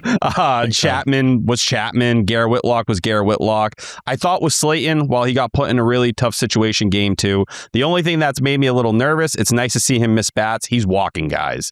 And as I keep dreaming about Justin Slayton back in 2024, when I nicknamed him Baby Chris Martin, it was because he never walked anyone and he filled the zone up. And it's nice to see the sweeper getting some whiffs, seeing that again. That makes me feel good. But I think the name you go back to is Greg Weissert because he's just right there in the middle of things. And if he can't get the job done, that 7th inning, it puts a lot of pressure on Slayton. It puts a lot of pressure on Danny Coulomb, Giovanni Moran, a lot of those guys. And with the bullpen essentially working an arm short right now, that is kind of a scary thing because someone's going to need to emerge as that 7th inning arm. And for me personally, I'd start looking at Cutter Crawford as a guy that should get some real work in there once he's fully ramped up. He's going to throw 4 innings tomorrow, him and Patrick Sandoval. Both of those guys could be relief options for you, but I wouldn't hesitate to give Cutter a real shot at that because I think he could give you something special in that 7th. Steven, anyone in the bullpen stand out to you?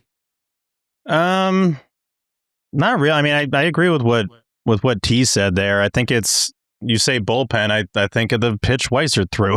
Like that's the first thing that comes to mind, where it's like that is the difference in the series. And we get back to the razor thin margins. It's like you can't have that there. But for the most part, it was pretty good. There weren't really a lot of hiccups. Like what Watson did, I agree.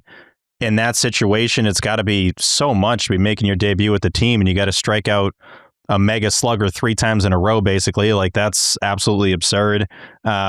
Whitlock looked like Whitlock. Like, most guys kind of looked like exactly what you would expect. I was curious if they were going to do Chapman in the 10th versus Chapman in the 9th there. I assume their logic there is that you'd rather have the guy that's used to having empty bags out there in the closer situation, even though it's a tie game for Chapman, whereas Whitlock's probably a little more used to having somebody on when he comes in there with the ghost runner. But no, bullpen was fine outside of the that Weissert pitch there. But it's going to be nice to just, as the season goes on, you always build in your brain how you feel when they open that door out there in right field and someone comes jogging in. I'm like, oh, okay, should be fine. Okay, maybe not great that he came in during an inning. Like, you already have that stuff up in your brain. So it'll be nice to kind of reset that, because the assumption can't be that, I mean, I hope this is the case, but the assumption that Whitlock and Chapman are that great is an assumption. I hope that happens, but you got to see who else can fill in the blanks here as the season goes on.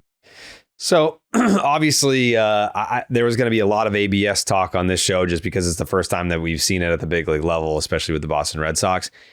For me, outside of the CB Bucknor game, the biggest storyline to come out of the first series of the season is how Wilyer Abreu got absolutely blatantly robbed of catch-up by Greg Weissert.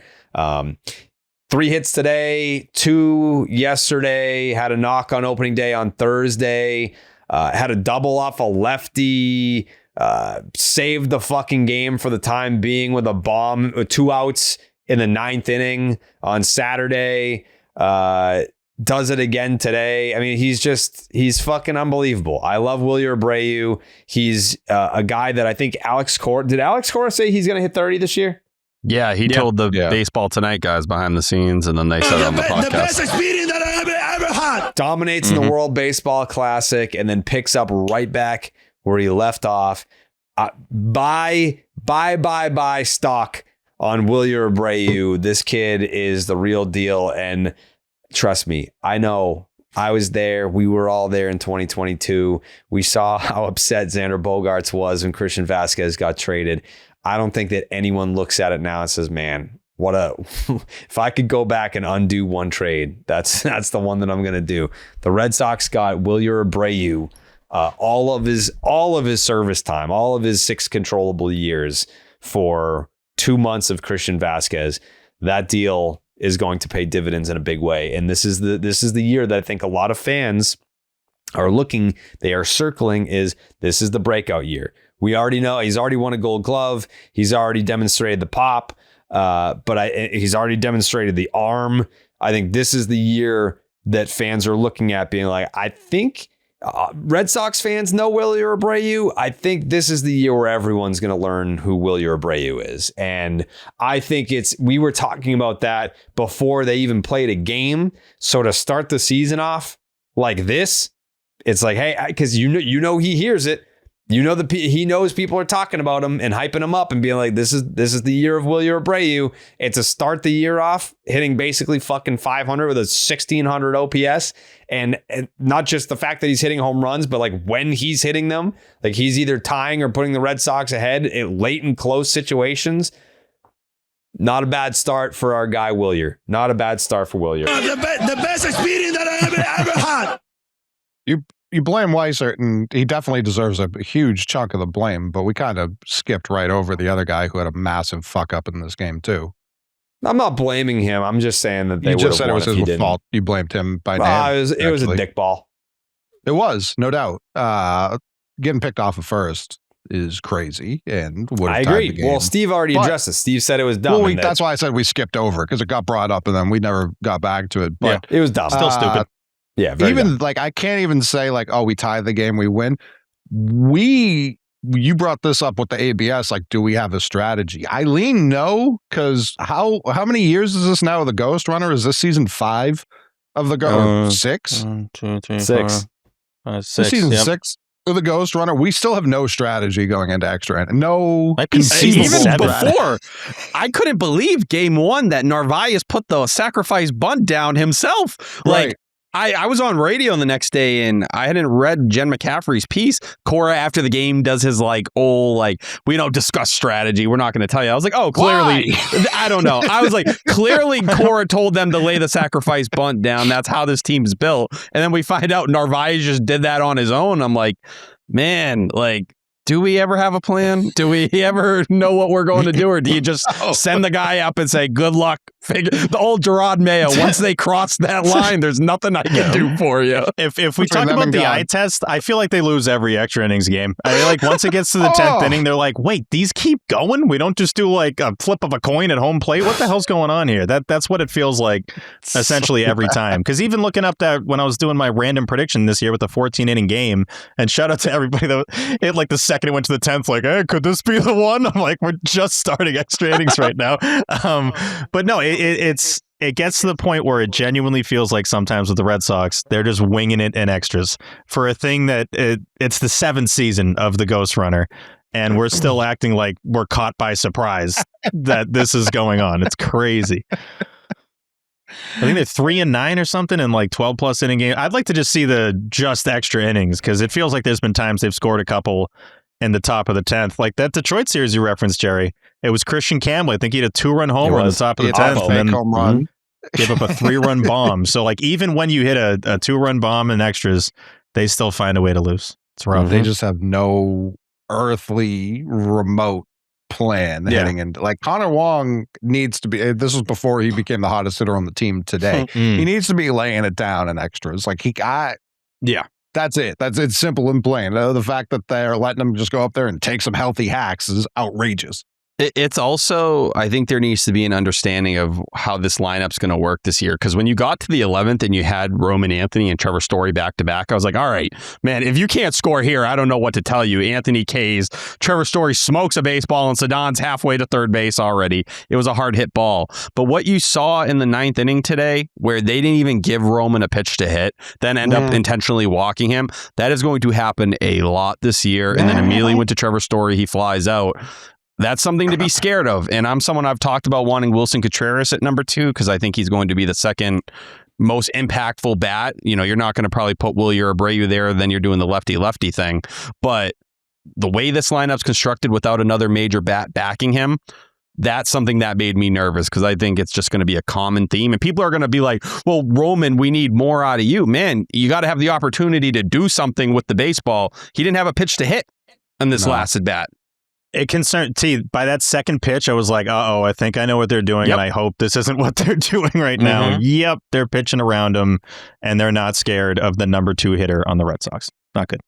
And Story hit a homer this series, too. Yeah. I know. Yeah, Story, I thought it would balance out a little bit, and Story's going to have these situations where it's like, I'm Trevor Story. Like, you're acting like I'm some bum. So I always think that gives you a little extra edge when they're walking a 21-year-old in front of you. Obviously, it's not just any 21-year-old, but didn't factor in there. Pop out to end the game.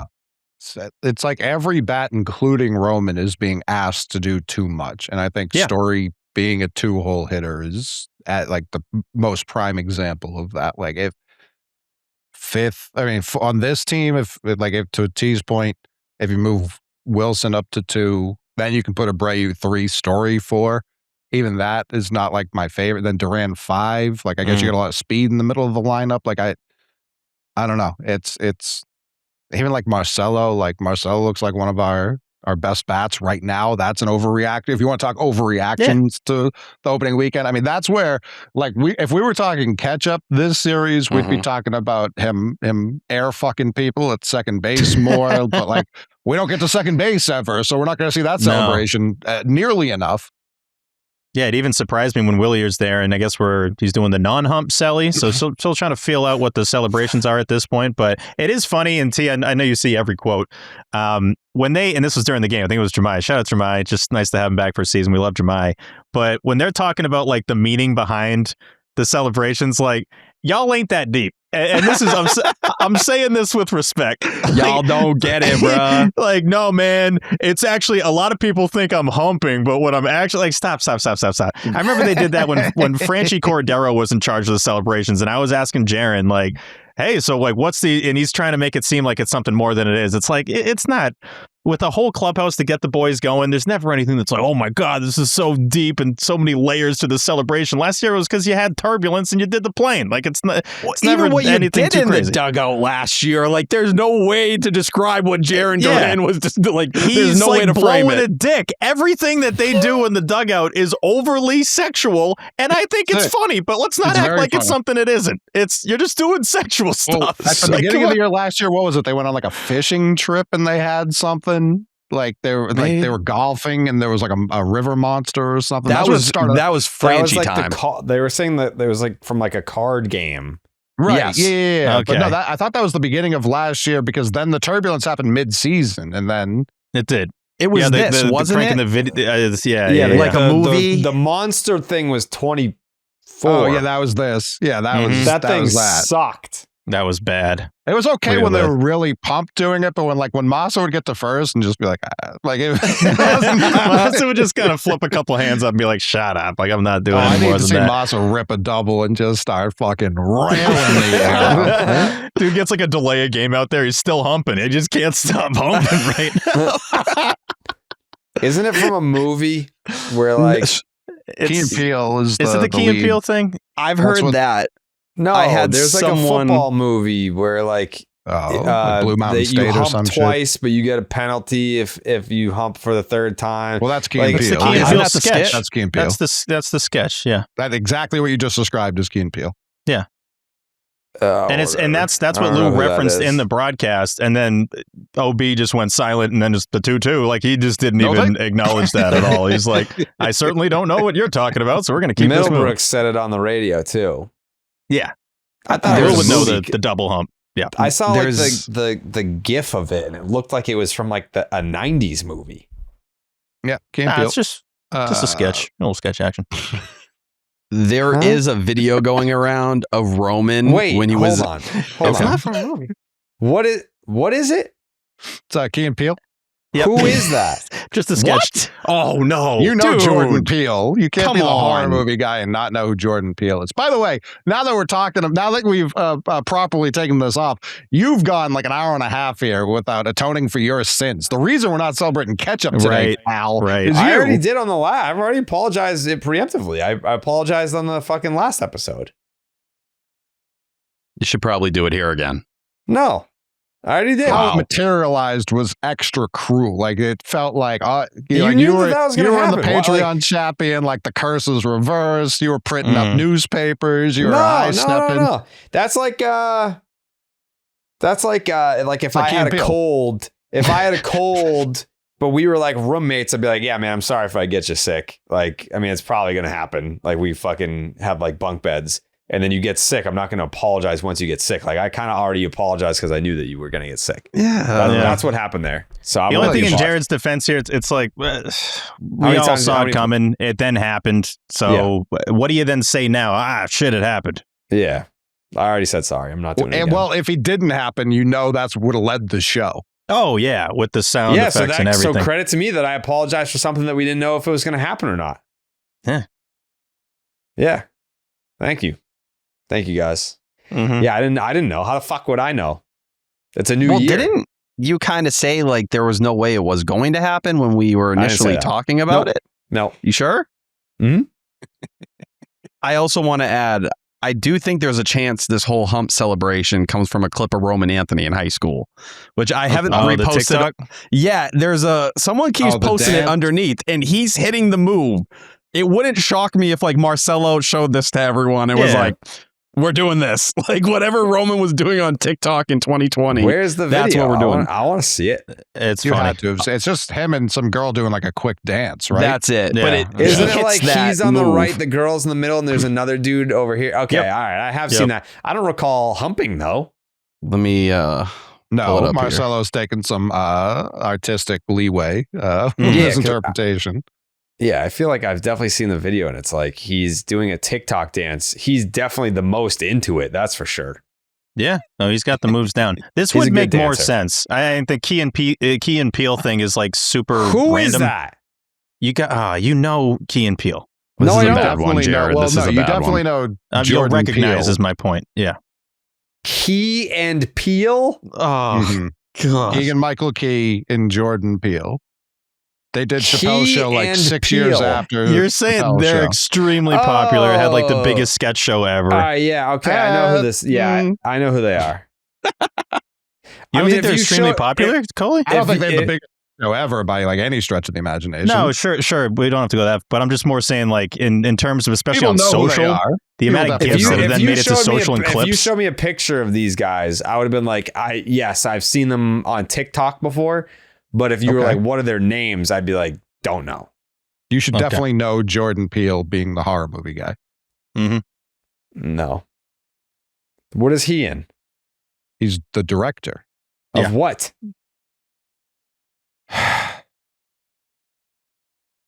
Of what? He did Nope. He did Get Out. He did. What was the Us. middle one there? Yeah. What was the one where they were? Get Out's the big one. The other one was good. I actually like the other one. Yeah, Candyman he produced. He didn't write. And he's bringing back the Twilight Zone. That's I just sent you guys the Roman clip. Yeah, Jordan Peele is mad. Keegan-Michael Key is great too. He's just in a lot of stuff. Like Yeah. So there's a conspiracy theory, and this is like a harmless one, which is why I'll even bring it up. People think that they're going back and like retroactively adding skits. Like they're filming them now and pretending like they came out back then. That's because it's like they didn't like this new topical thing where it's like, oh, Simpsons did it or this show did it. Like they're trying to get in on that per the theory. And I think that's just absolutely so fucking funny because I wasn't watching Key and Peele live in real time. So these could be, new. I've never watched an episode. I've always just seen the clips on social. Him sweating. Like they definitely have some. But the football one that goes, because that went viral towards the end of the NFL season. I feel like Stephon Diggs was doing it. Someone else was doing the two hump thing. So that's where I think it got tied into Marcelo. But it being the Roman dance would make some sense. Yeah. Marcelo's the right guy to start it off too. Like he's the right dude to get the first double and get to humping. I love that commercial, dude. Car Shield, whatever it is. That is quite a word for it. Man, how did that get through? I'm serious. Like there was no way that was the best first take. Was that the only take they did? So That's like when they had Tom Brady emotion. on SNL and he's like, what does that card say? Okay, let's read that. He's not even looking at the guy. Like he's clearly just reading off cards to the left of his head, and then he goes, "You bum." He says, "You bum." Weird. Like that's not a hard line to say. It's crazy. That was very bad. Does Car Shield have the other commercial too? Yep. Is that them? Yep. I can't in good faith complain about Marcelo's. Marcelo's to me is cinema. Seeing that ghoul Kurt Schilling pop up on the screen was like, God, Jesus Christ. I'm upset Marcelo's associated with the same company. I was genuinely shocked when I saw that. Stunned. I was like, did they gasped not know when he popped up? Yeah. Did they think they enough know. time had passed, or Their I marketing didn't even to think a that was him. very Oh, my. specific person with that ad. Very specific. There's a the lot of those director of people. sales is like 62 and he's like, dude, I remember in 04. Like he wasn't he yeah. I don't know. That is jarring. Jarring's the right word. I picture the meeting going on at Car Shield, and there's a bunch of talking at the table. Somebody walks in, like slams their fist down. We need Marcelo Meyer and Kurt Schilling, and I'm not going to accept anyone else. And storms out. We'll get it done, sir. We'll get it done. It's the most random combo of dudes ever. Like Car Shield needs a fucking Patreon. Like, all right, I will subscribe so that I can see the behind the scenes of your marketing meetings. Like I would love to be able to see that, be a fly on the wall for any of that going on. Because again, like there did Marcelo show up to the field and say, I've got 20 minutes. like, there's That's no a lot. way. It might have been 5. Yeah, like Looks there's like a no heavy way storm that front they coming filmed, in, boys. We got to get this in. They filmed that and Weather's then they were over like, there. this is the absolute best that we can do. It's crazy. And it hit me, and this happens every year. We watch the Sox. You get used to the Scorebug. Well, that didn't change before now, but you get used to the new intro. There's just always new bells and whistles. There's always some tweaks to the broadcast team. And one of the biggest ones that might be the most impactful are the new commercials. Yeah. And what effing commercials are we going to have to watch for 6 months? 900 times, yeah. I'm scared this is a 6-monther. I don't know if I can do this for half a year. I went to their Twitter 6-monther. and like they've got a contract with MLB. It's not even a Red Sox thing. So their Car Shield's working with the whole league. Brandon so, yeah, Lau's one of their people. Yeah, they on their got quite page. the It's just list. full of. It's like an MLB highlight page. How many fucking baseball players are on the Car Shield page? So yeah, we're definitely stuck with this. Probably through the World Series, like nationally. Jerry. Just in defense of Marcelo Meyer and his acting skills, do we think that if we had like T do a commercial that he like if he had to remember lines that he would do any better? We filmed a commercial in your house for the return of Section 10. He was awful. But he I don't know was if he was better ad-libbing. than- He didn't have lines. I think it was better than this. He T definitely had was. so many lines. I had a He lot was of good lines. in that. He was good in that, but he didn't have lines. He was ad-libbing. T would take it very seriously. I think T would do his homework and he'd show up and he'd be more, you would disagree with this, Jared.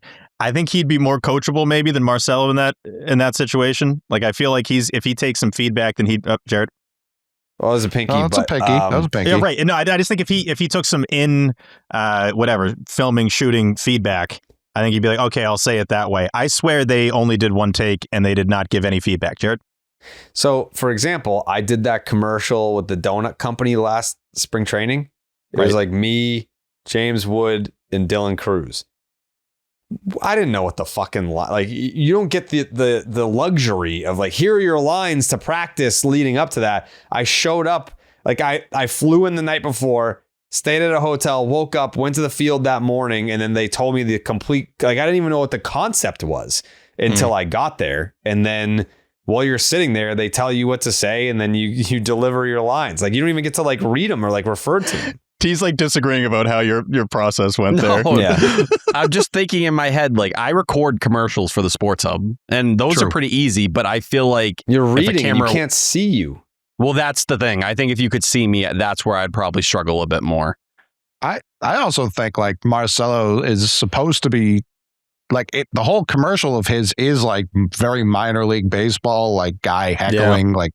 It's like leads. First of all, you really want, if you want a viral commercial, why didn't you get Jared Duran for that? It's like, all right, so we need a player in the Red Sox. That's what I thought of immediately. There's a heckler, and we have him go into the stands. I don't think Barrett would want him doing that. Yeah. Listen, I don't know that Marcelo was the first ask either. I think it was. You think Kurt Schilling was the first ask? I would love to see what the list was. I do. Yes, I do think Kurt Schilling was the first. Yeah, I think they were like, he's super cheap, and B, I think they're a very specific company that you're going to start seeing more and more of as everything around us falls to shit. So, yeah, I don't think I think he was the first call for the retired guy. I don't know that Marcelo was the first call for the current guy. I could picture Roman like giving it to him, be like, "Hey, man, like I'm not doing this, but have a blast." But it is kind of crazy what happened. Marcelo made a lot of money when he got drafted. Like it's not like a guy who needs the advertisement. He clearly wanted to do this. I think I don't know. He likes that vibe. Nesson commercial is still Casas laying on the grass with Wally. Oh my God. So like it's not always the guy. Like it would be weird if it was like Campbell. You know what I mean? He's down in Worcester. But I don't know. Marcelo doing it. I think he crushes it. The "you bum" kills me. Whether or not like if it were good, we'd be like, that's weird.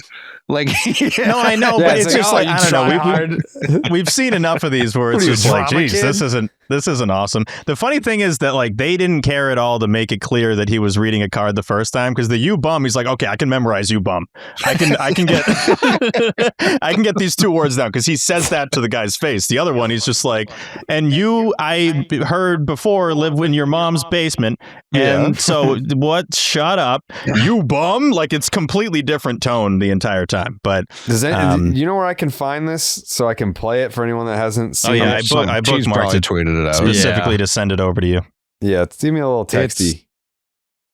I mean, even the "your mom's basement" thing, like what in the 12 ass joke is that? That's such an that's not of the times at all. That's not the right pitch to throw there. Like Marcelo's just looking straight over this dude's head, like not even close to eye contact. Imagine, shout out POTY here. Imagine if Dan directed this. Like this would be incredible. All right, so we don't have like the official thing. This is someone recording. No, this is the closest you get. I uploaded the whole thing on my Twitter today. Is it real? Sure you did. Yeah, it's the full commercial. Is it the fake one? I know which one you guys are talking about. That like the one recorded on a phone. Yeah. Hold on. Yeah, he's so online. He knows which like wrong video tweet we're talking about. I just DM'd it to you. 9,000 tweets. So you sent us a tweet. You texted us the Roman video that you also got from the same website, but you DM this one. It's a fair take. All right, here's Super Marcelo. Always trying to figure you out, dude. Acting debut.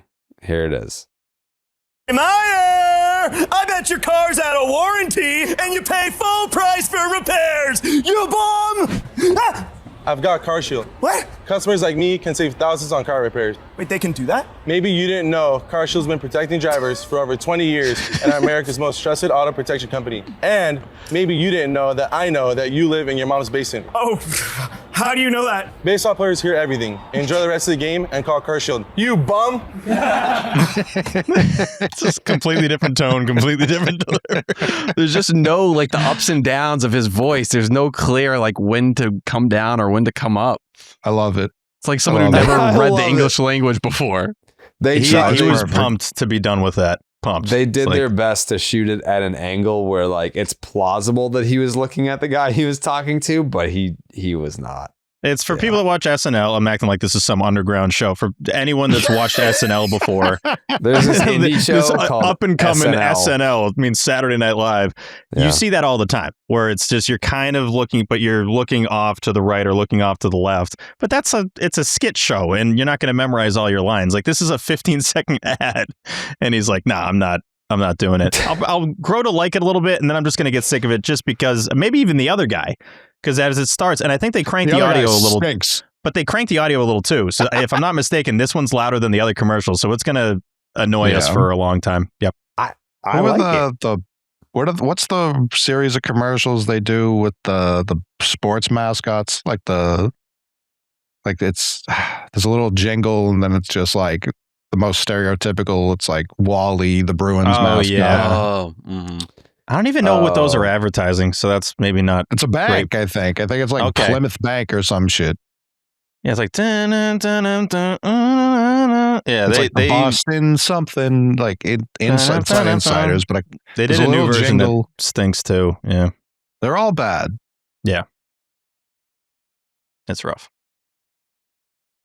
Yeah, good job, Marcelo. See, that's the thing. Like, I like Marcelo, so it's like, get your bag, brother. Like, I'm not. This is nothing against him. It's just. I think he crushed it. A quick take. Out of the current and former Red Sox who have done Car Shield commercials, I've got him ranked comfortably 1. I got him at 1. Yeah, you can be 1. That's fine. T, we need to get you in a Car Shield commercial. Listen, I need all the help I can get. Anyone with anything, hit me up. The Bostonians, that's what they say. Yeah, nailed it. And then they're like, we live in Revere. And it's like, fucking Charlestown. Yeah, Plymouth Rock. Thank you, Mikey. It's insurance, not a bank. That is true. It's just a bunch of mascots naming towns, and then they're like, the Bostonians, and that's the commercial. Come to Plymouth Bank. Yeah. Yeah. That's good. You know how in sports, everyone's got a can't-miss training hack, and most of them don't actually move the needle. That's how I used to feel about hair growth products. A lot of hype, not a lot of results. What changed for me was learning that Nutrafol isn't just another supplement. It's physician-formulated, clinically tested, and recommended by dermatologists. It's a real game plan for thinning hair. Guys, if your hair isn't playing like it did in your 20s, it might be time for a real comeback, not another workaround. I know this to be true because throwing on a hat isn't a strategy. Nutrafol supports healthier hair from within. Nutrafol now offers hair growth supplements tailored to men at every age because the root causes of hair thinning change over time, and your routine should too. Adding Nutrafol to your daily routine is easy. Order online, no prescription needed, with automated deliveries and free shipping to keep you on track. Start Nutrafol today and make the hat optional, Steve. Visit Nutrafol.com and enter promo code SECTION10 for $10 off your first month's subscription and free shipping. Find out why Nutrafol is the best-selling hair growth supplement brand at Nutrafol.com, spelled Nutrafol.com, promo code SECTION10. That's Nutrafol.com, promo code SECTION10. One last thing before we move on from the series. Sal Stewart is a monster. Like, I don't know what, as of right now, what the odds are for him to win NL Rookie of the Year. And I understand Connor Griffin and Nolan McLean, like those guys are probably going to be up there. But I don't know. A little sprinkle on Sal sounds like a good idea.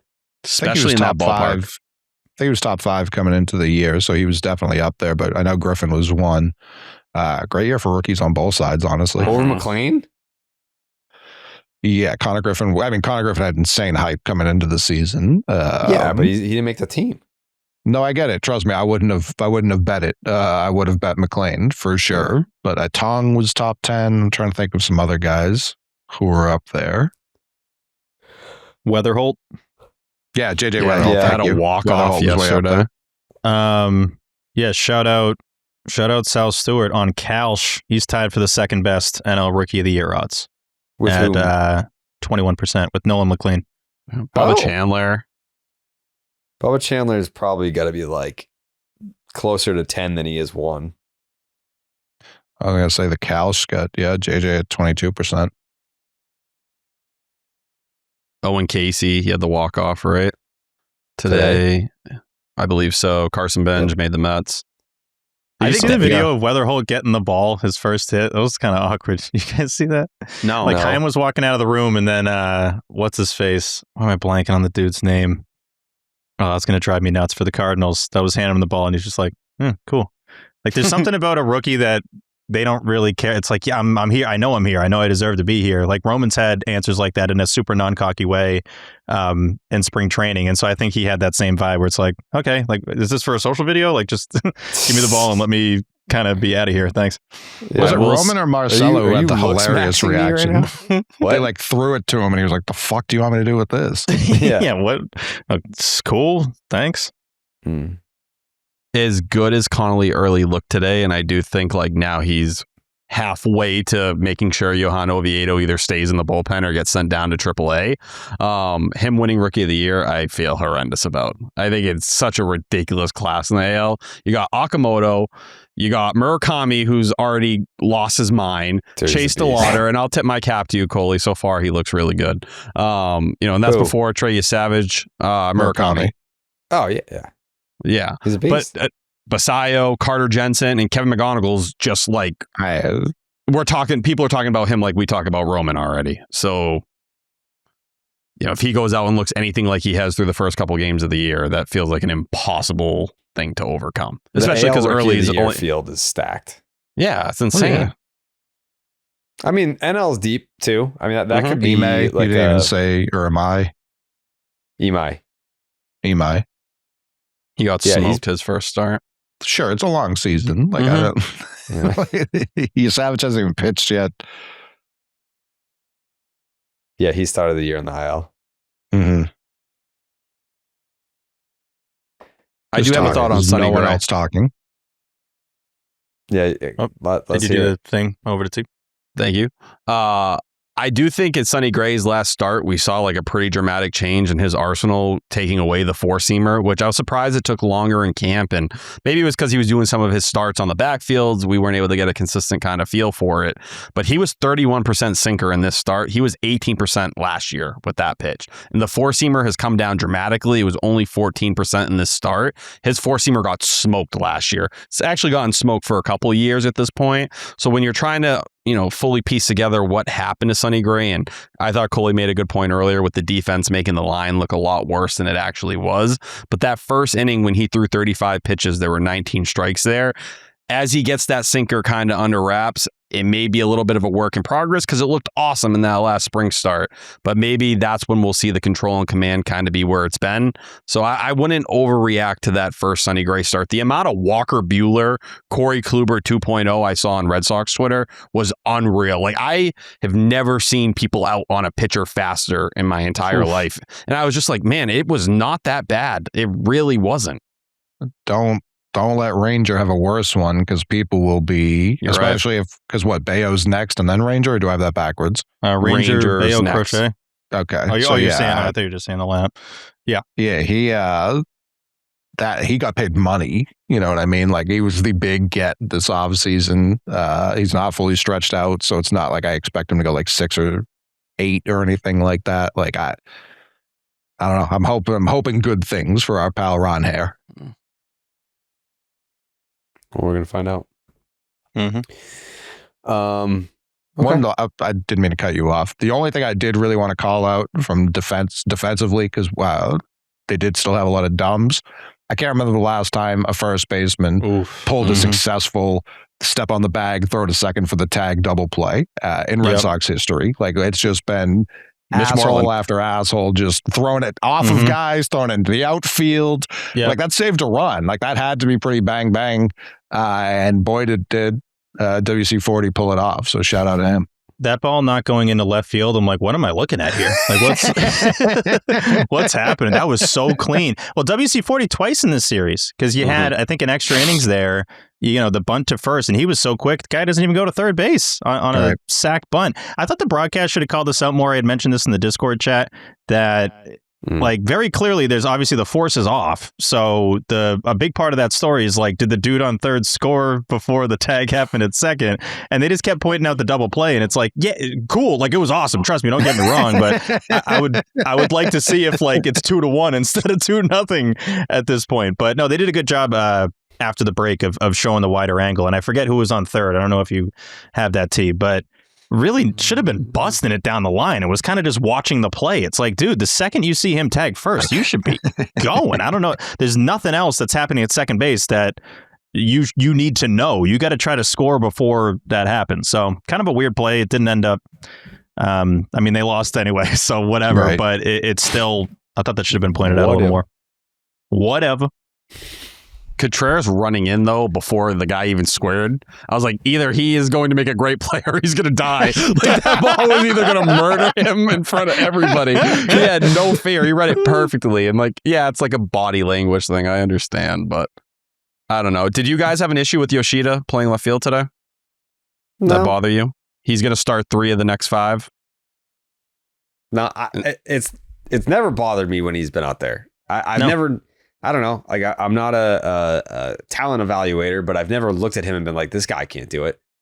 When Hanley was out there, I was like, get him out of there. This guy is not good at this. But like Yoshida, I've never looked at him and been like, liability. The first one was probably 50-50. Right? I just couldn't tell you one play he's had. It's like, what the hell is this guy doing out here? I don't think he's had any of those. I will say, I thought Cora's comments for the first time did reveal that it's annoying to deal with this. And I don't know if it's now that you're finally into the season where he's like, it's no longer like, this is a luxury, man. Like, this is what you want. But to say it's not easy, whoever thinks that this is easy to move them around, they're wrong. I'm going to say it like that. It's not that easy, but I'll make it work. To me, kind of screams like, yeah, we're doing this. Yeah, we're doing this right now. Figure it out. Let's go. Who the fuck other than Craig has said it's easy? Like no one in the world, everyone has been for the last year, but like, trade one of these outfielders. No one has called this easy. That was seeing the footage of that T was hilarious because the body language was basically cursing out Craig the whole time. The body language, I mean, dude, like he's looking at each report. What the fuck? Like would you guys be any better at this? Like, probably not. I got this guy, I got that guy, I got the other guy. I like all these guys, but like, why are they all still here? That's basically how he carried himself when he was answering that question. And I give him credit because I think he's kind of saying, we don't need to talk about this all to the reporters of like, don't ask me. Come on, man. This is not I don't want to do this, but I can't say that. So I have to say these guys are all great and we'll figure it out and just give you that answer. So. I will say, like, seeing Duran as a DH, I'm just like, this isn't supposed to be how it is. It's like, weird. He's not. You saw the first 2 games, though, right? He's moving on the base paths. He went and took 2 bags already. I understand That's what they're the going to benefit emphasize. is, but I'm just saying, like, he's not a DH. No, he's just not like. If I'm looked good him, in center today. I get it that. You got to do what you got to do what's best for the team, say all the right things. But if I'm him, I'm privately, and he hasn't said this to me. I'm not like fucking trying to tell you without telling you. I haven't talked to him at all about this. But if I'm him, I'm sitting there being like, hello. Like when I reach free agency, I don't want teams to be like, you're not a fucking defensive player. Like you're a DH. So we're not going to pay you like you can play the field. It's like, no. I could play the field, but the team that I'm on is fucking stupid and carries 6 outfielders. So I didn't have the opportunity to play the outfield every day because of the dumb team that I was on. It's not that I can't. I just didn't have the fucking chance to. Like, that's how I would be thinking of it. And I get it. Like, you have to say the right things. You have to be in the mindset of I'll do whatever it takes to win a World Series and win for this organization. But at the end of the day, specifically the Boston Red Sox, they are not a team that rewards loyalty or I'll do whatever it takes guys. Like the whatever it takes guys, or like fucking ship them out the door. You win an MVP, go fuck yourself. See you later, dude. Yeah. So like it doesn't matter if you're a good team player. You are everyone is expendable within this and I'm not saying that's not how you should run it. It's just like they have a bad track record with parting with players that they shouldn't part with. So GMs, I don't know, coaches, if I were announcers, if I were him, everyone can get it.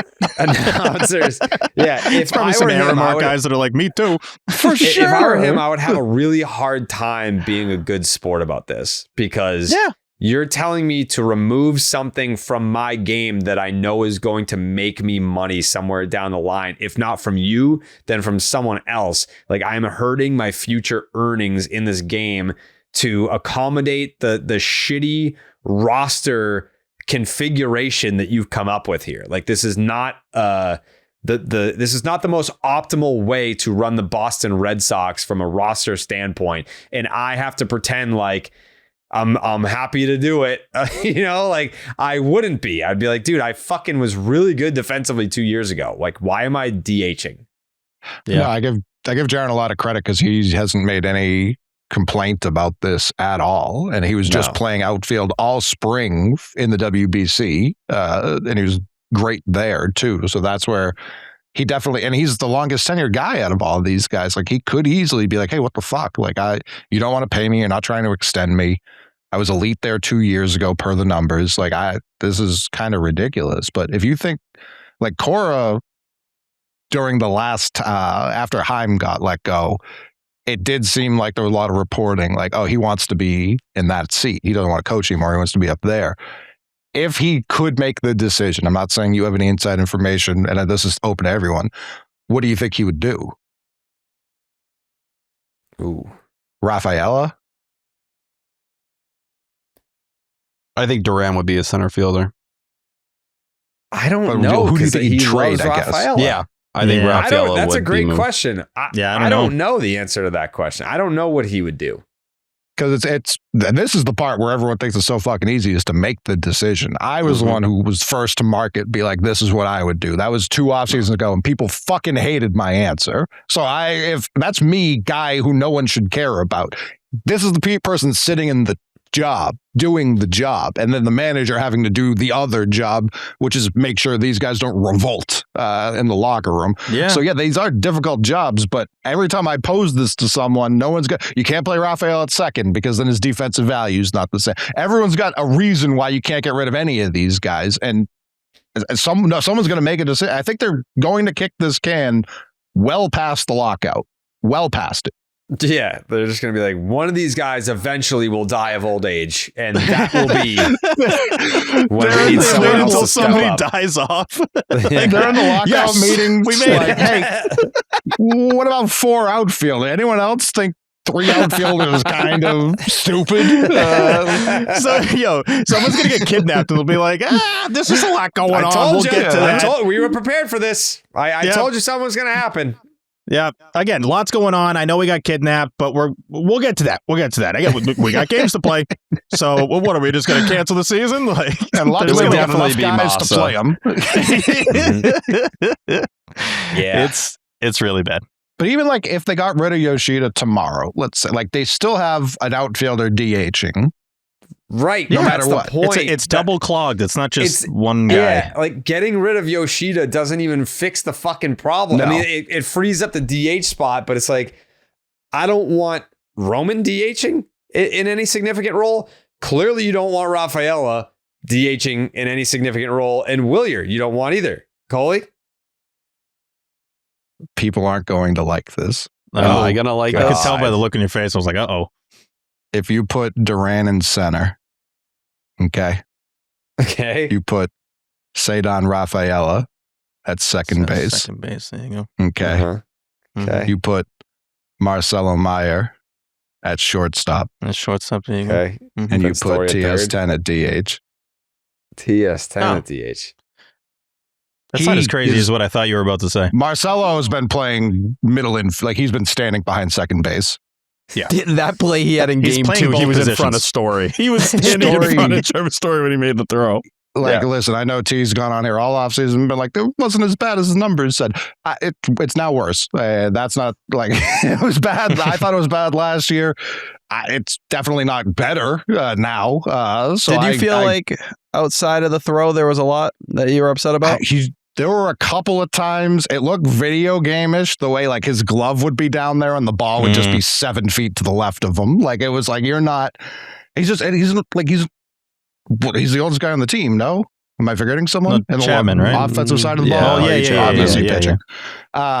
He's been through a ton of injuries. Like if he's not playing, like this is where they can't be like, we're the run prevention unit and then not play their best. And I'm not saying that's their best defensive lineup either. Monasterio playing second or whatever is probably better than Rafael at second. Rafael on center is better than Duran center, what have you. But I think pretty clearly, I understand the hesitancy with just giving Marcelo the job. It's short. I definitely understand that. I think pretty clearly he has the range over Story and the arm too. So would you just play Marcelo every day, or are you going to platoon him with IKF? Yeah, to do it, you'd have to kind of do it every day. I don't think you're going to move Trevor for a platoon guy. No. And they're obviously not considering this, but in terms of like, hey, what's like the drive to me, I think the drop off from Rafaela to Duran in center isn't as severe as it like any other position right now. Like I think right now our worst defense, like right now, I'm thrilled with the right side of the infield defense between WC-40 and Meyer. The left side, I think Durbin will ultimately be plus, not like elite, but plus over there. And Story, like I think if this were Xander, people would be losing their minds. And because it's Story, you're just going to be like, hey, he survived a lot of injuries. If he keeps misfiring like he is, then it's going to have to become a real conversation because the team just doesn't have the margin for error. No. If he's going to throw the ball away regularly and it looks even 50% as bad as it did in the month of September, it's going to have to be a real convo. I thought he made a nice pick to help Narvaez on one of the throws to second. Mm-hmm. Sure. There was a ball going into left field that I looked at Story's range and I was like, not great. Not exactly what you want. I think there were a couple, but it's probably still the same result if Marcelo's there, though. But the broadcast said it. Story's making an error before he even lets the ball go. Like simply just based on his like body language, which is very uncomfortable. Like it's just sometimes it looks so smooth, but when it's not, man, it is. The arm short, like it's just he's throwing like a sweeper at first base. I don't know. I'm not freaking out about it yet, but not a great sign. No, it is one of the top takeaways from the series. Of a lot of takeaways, that was one where I'm like, okay, definitely going to keep an eye on that. To that point of the errors, like when he has errors, he gets the most out of his errors. Like he is getting some big errors. Like was that on the first baseman or who's that on? We know who did it. Yeah, that's how that goes. But no, I also think like if we're talking about Duran benefits from just hitting and with his speed, like would that not apply to Story tenfold? You would think. In a way, yeah. Sure. Unless he's one of those guys that needs the field thing. It's a case-by-case basis where like some guys are like, I don't feel like I'm a part of the game when I'm just sitting in the dugout waiting for my next at bat. Like it's just there's a chance he's up there on that list too. I was about to say the way he talks about like not thinking and like just being an athlete, that might be the worst thing if he was just sitting on the bench and thinking about the next time he came up to hit. Well, especially how much he loves being a mentor in this team. Yeah, but how much Trevor likes to be the guy that can give advice and all that. That would be a demotion. You know, that would be kind of putting you down a little bit. I've also seen him, again, respectfully, on the cooler next to AC more than in the field during his Red Sox tenures. So it's not like he's not used to being in the dugout and still giving good advice. But that was out of his hands. You know, this would... Sure. I mean, this is too, but it's like he's available to play in this scenario where he wasn't there. So... we'll see. And it's something to look at, though. Pending. I think it's just more like, hey, if we're actually going to be the run prevention team, what is our best run prevention unit? I don't know. Like him at second is probably fine, but then it's Duran still at DH. Like what? Like I think truly probably their best. And this is months from now. Just first serious takeaway. It's like I don't know if he's involved. Yeah, and then it's just like you said, the Rafaela. How much value does he have in that kind of position where he's at least hasn't graded out as overly plus at second base? It's kind of been very up and down for him, but they've been small sample sizes.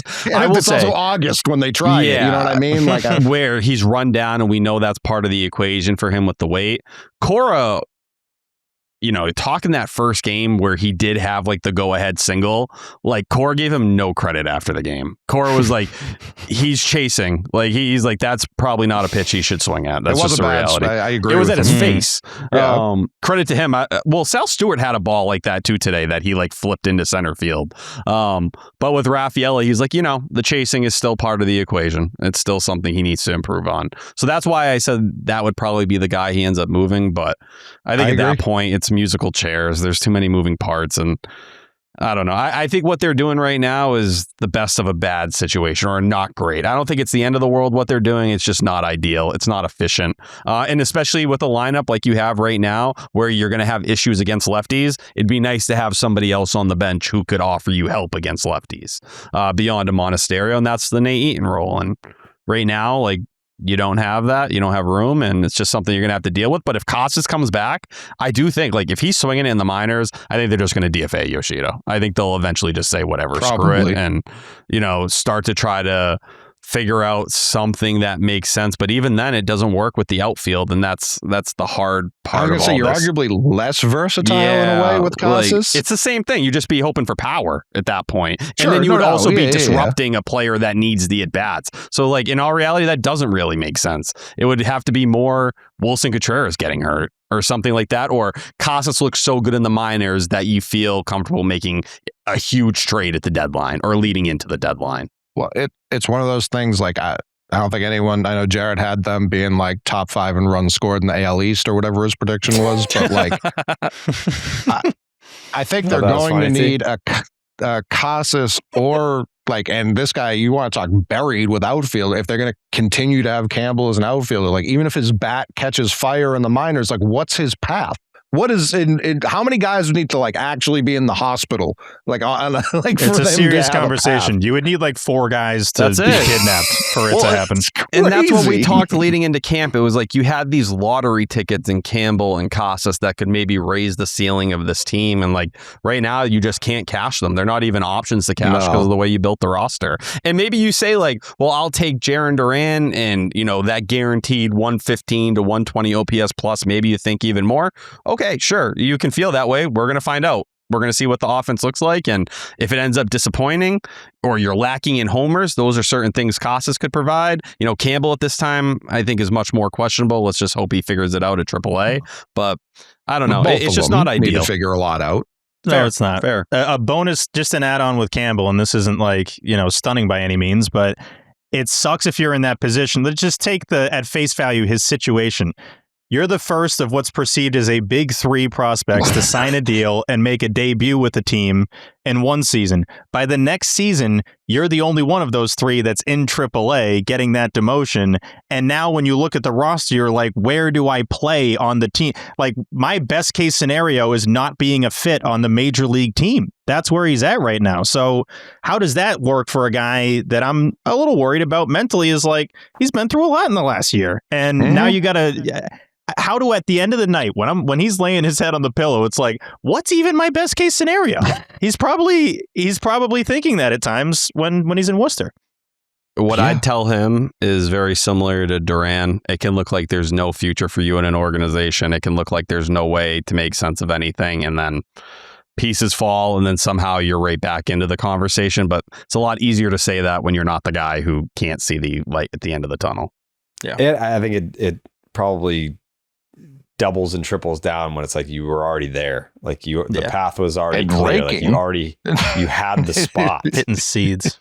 Yeah, there's a difference between I'm in AAA and I'm knocking on the glass ceiling and I can't get there, but like you were there and you had tremendous success, and now it feels like there's just no path. Like that's got to be pretty fucked up. I would be demanding. I would just be playing second, regardless of where they put me, because that's still his easiest path. No matter how bad it looked, it's like me and Meyer is your middle infield, whether or not you want this to be Red Sox. Yeah, because that'll be the easy force the hand situation. Yeah, so many people need things to happen from playing the outfield. It's crazy. It's crazy. Yeah, Nate Eaton would be their first outfielder they call up if something happens. For sure, and they should have to structure it that way. The last thing I want them to do is start giving him the Jackie Bradley Jr. Like, you're up, you're down, you're up, you're down. Like, when he's up next, like, he needs to have long runway and he needs to earn it. I'm not saying just bring him back up, but yeah, if they need an outfielder to fill in for a week, it has to be Eaton. Yeah, Campbell would make more sense as like a first baseman than an outfielder on this team, even though that doesn't really make a lot of sense. Second, like basically anything. Yeah, they didn't even want to give him the chance to compete this spring. That's just crazy. The reality of the situation, which I agree, Cole. I would have at least, I just wanted to see what it looked like, because they asked him his first day down in Worcester, like, are you still planning to play the infield? He's like, yeah, it's part of the equation. Exactly what it looks like, I still don't know. It's like, well, if it's part of the equation here, man, like, either you're in or you're out. Like, are we going to do this or are we not? Like, you're going to do individualized workouts with Jose Flores, but you're not going to play it in camp. Like, why are you closing those doors? Yeah, it coming up, because Jared's asked us a lot, like, it was like he was a fine infielder, and to the point where because Meyer got hurt, he was playing shortstop for the Woo Sox to end his minor league career before he got called up. You don't put someone at shortstop who can't play second base. You know what I mean? Like, that's just not what you do. Well, it's also like seeing him play center field all spring training, and then the first clip you see of him at AAA, he's in right field and he's throwing the ball. It's like, I just watched him play center field all camp, and genuinely, did it look good? No, it didn't. It's pretty rough to watch at times. Well, center's an insane position to ask. Once again, like, what's the defensive scale like we're expecting out of him here? Like, you were like left field in Puerto Rico, stick him in left. We're going to play him out there every day. You get to camp, you know what? Center field every day. We start the season at AAA. Nice assist in right field, my man. It's crazy. We talked about the Roman making the error his like first game in right field last year. He hadn't played right field in Worcester at all. Like, and then they get him up to the majors. It's like, yep, starting right fielder Roman Anthony. He's like, what? What are you talking with starting second base and Marcelo Meyer, who hadn't played that? There's no plan. No, there is no plan. Again, it's what I was talking about earlier. You would think that these people behind the scenes are just like, yes, we're all very much smarter than you. We have a plan that you just don't understand. I bet you they're like, I don't fucking know, dude. Like, I don't know. Yeah. Like, we like the player still. Like, but like, how do we see him impacting our major league roster this year? No fucking clue. We don't know, dude. There was, and it was something Jerry didn't want to talk about in the offseason because it was just nerds replacing nerds, but there was a lot of turnover with coaches and development guys throughout the minors this offseason. So I'm sure a lot of these guys are showing up like, all right, so what's the plan for that guy? And the guys who have been here are like, oh, no clue. No clue. Go ahead. You try. Yeah. Want to talk Patreon? Yeah. .com. Slash. Section 10 podcast. Section 10 podcast. Yeah. All right. So here's the deal. 162 girls, guys, gays. Here's what's going on with Patreon. If you missed the start of the show somehow, like you fell asleep in the beginning and like you're waking up now, you're like, what are they talking about? We're talking about our Patreon, which, to double down, everything that was free before will still be free. So you're going to get your podcasts after each series, and you're going to get your Just the Nuts once a week. You're going to get your Baseball is Dead twice a week, or 3 times a week during the season. Yeah, if you had it before, it's free still. This is all just to create bonus content, to help out the fellas. And, we're on our own. We're independent, and it's an achievable task to pay this 9-person roster. We're right there, but like, this is part of it. Cause I know people were like, go get your bag. No one's getting a bag. No one's getting a bag. We are taking care of our guys, which I have spent every waking hour for the last 7 weeks trying to do. Too many hours. Endless. Too many hours. No, I disagree. It's been a worthwhile process. Like I said, because I think that there was some confusion about like what the situation was in terms of like, are we working for anyone? Are we going to a media company? No, like, we have taken on sponsorship, and we are doing the Patreon bonus content and obviously merch. That's going to be how we keep the lights on. That's going to be how we pay our people. And I have learned more about business than in the 7 years of college that I was in. In the last 7 weeks, I've learned more about business than any college that I've ever been a part of. I've learned about our business far more than I was ever privy to. So for as unfortunate of a position as we were put in, it was. So I'll say this. Because I'm not in the business of burning bridges, or I don't want to trash anybody, but I will say that we were in a position where 3-year extensions were not offered, but multiple times talked about being offered to us. Like, it's coming. So it was very intriguing to me, because I looked at it as we're probably 2 to 3 years away from being able to go independent. Like, this thing could be like an independent media company in like just 2 to 3, just one more extension, we'll be able to go off on our own.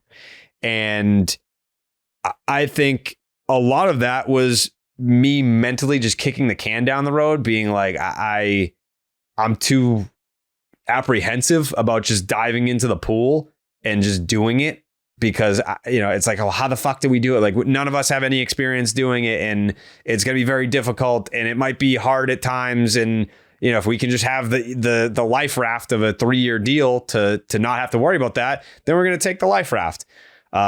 Unfortunately, we were thrown into the ocean unexpectedly, and I've looked at it as a challenge. I've looked at it as, okay, I'm not doing something that I don't necessarily want to do. I just wasn't sure if I was ready to do it. And I think that the last 7 weeks has proven that we can do it, obviously with the help of our audience and the Patreon that I'm about to talk about, but just years of having relationships with people in the space. I do want to say, we were pretty close to going back to Barstool. I texted Dave. I said thank you to him. Wanted to let him know that I very much appreciate the opportunity that he was willing to give to come back. But unfortunately, it was a situation where I could have only saved myself, and my priority was everyone else this entire time. It was, how do I put this together so that the 8 other guys on this team are taken care of and we can continue doing what we've been doing. A lot of people want to say stuff about like my career path in terms of like, oh, fucking Barstool got rid of you. No, like I got an offer that I absolutely couldn't say no to. Dave told me to take it. So with his blessing, I took it. Started podcasting with Tyler, which was a big chunk of what led to this moment. Then once that contract was up, DraftKings wanted to keep me and Tyler. And my goal was to put Section 10 back together. Coley and Steve were at Underdog, and I was thinking like, I can just bring them to DraftKings, and it's like, well, I'm just one guy. So if it's easier for me to just go there, that's what I'm going to do. And at Coley, because Coley had a no compete for 2 years, the 2 years I was at DraftKings, the no compete wasn't, you couldn't go to this company or that company. It was like, you can't go link back up with Jared. So I was waiting for the 2 years to be up so that I could put Section 10 back together. That was the goal. So I went and did that.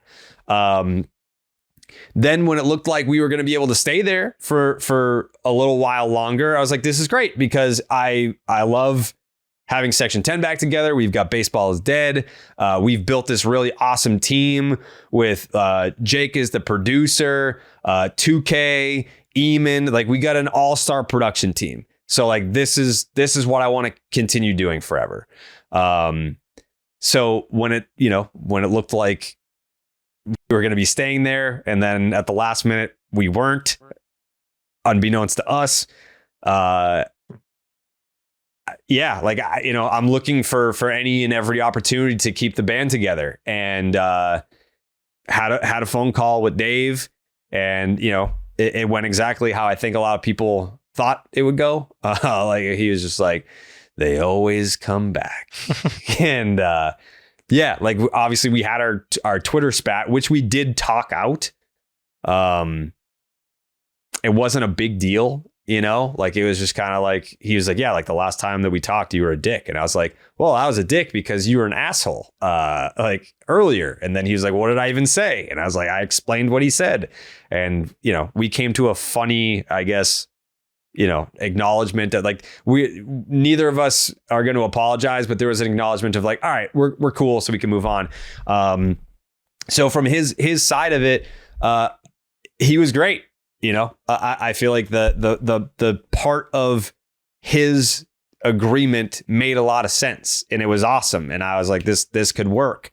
The other side of it didn't work. That was out of his control. So that's why that didn't happen. And we just continued to pursue on, and in search of sponsorship.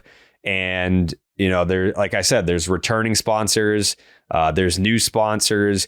Kalshi came in and was like, baseball, fuck yeah, let's go. Like, we want to do baseball. And I was like, fuck yeah, I love baseball too. So I think in terms of what like content we can create together is going to be cool, just because I don't know. Like, I think when you look at it, there's just things that you can wager on where it's like, all right, yeah, like, you know, like fucking different like futures within the sport of baseball. It's intriguing to me.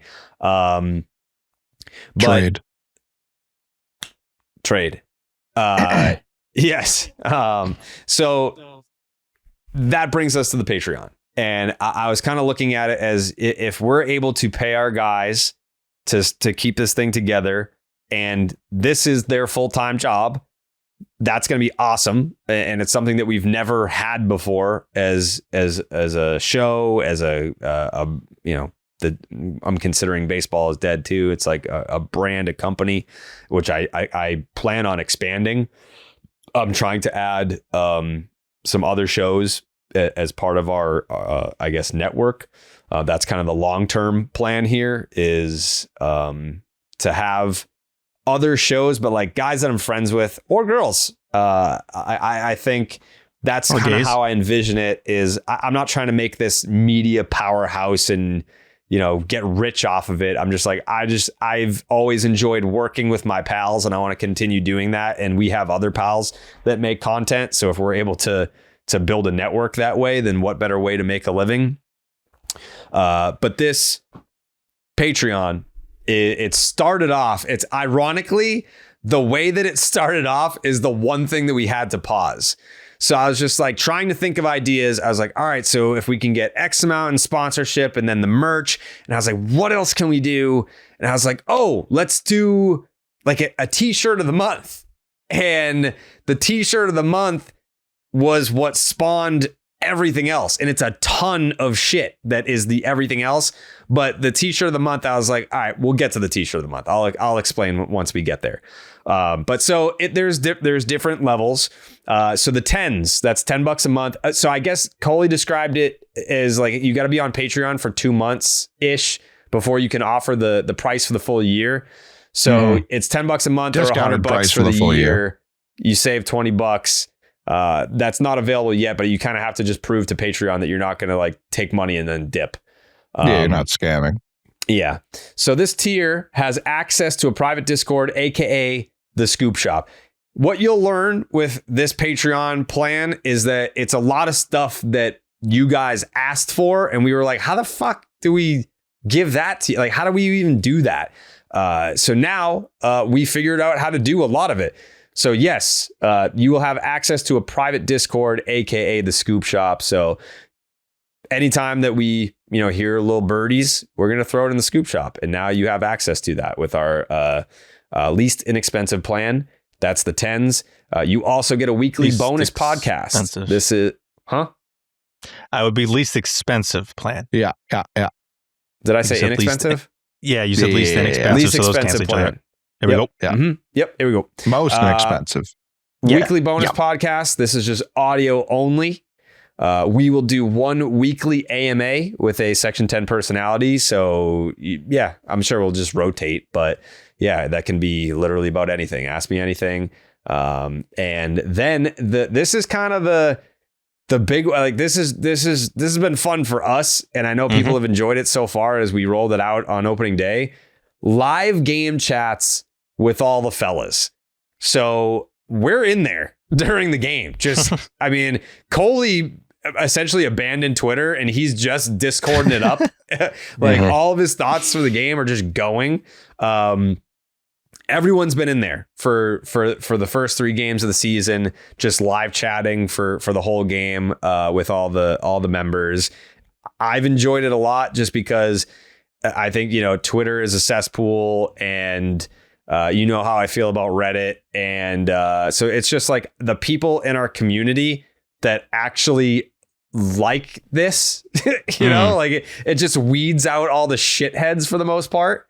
Steve, you look like you have a thought. No, I was just going to say it's been a lot of fun because, to your point, it's all of our people It's like an extended version of Twitter. I love Twitter, like just in terms of getting your thoughts off and all this. But this is nice because there's a lot of stuff I'd put in the Discord that's not worthy of a tweet. That I don't think like gets to that level. It's like, I got something to say here. Let's throw it in here. It's about like a commercial that doesn't really. Yeah, exactly. It's like, let's have a little chat about this. And it is active, and it's only going to get more active. We're obviously going to keep adding people to it. Every time I'd go back in after like going on Twitter and tweeting something, I'd have to scroll for like 10 seconds to find the spot. And it's like, it's good though. It's just like a more positive version of Red Sox Twitter because it's our people where you're not just going to have the crankiness and angriness that exists on that app for whatever reason. Yeah. I feel like you can bitch about stuff more, which is good because like with Twitter, it's like, look what you said here. It's like, it's just kind of a more free-flowing. Yeah, just yapping.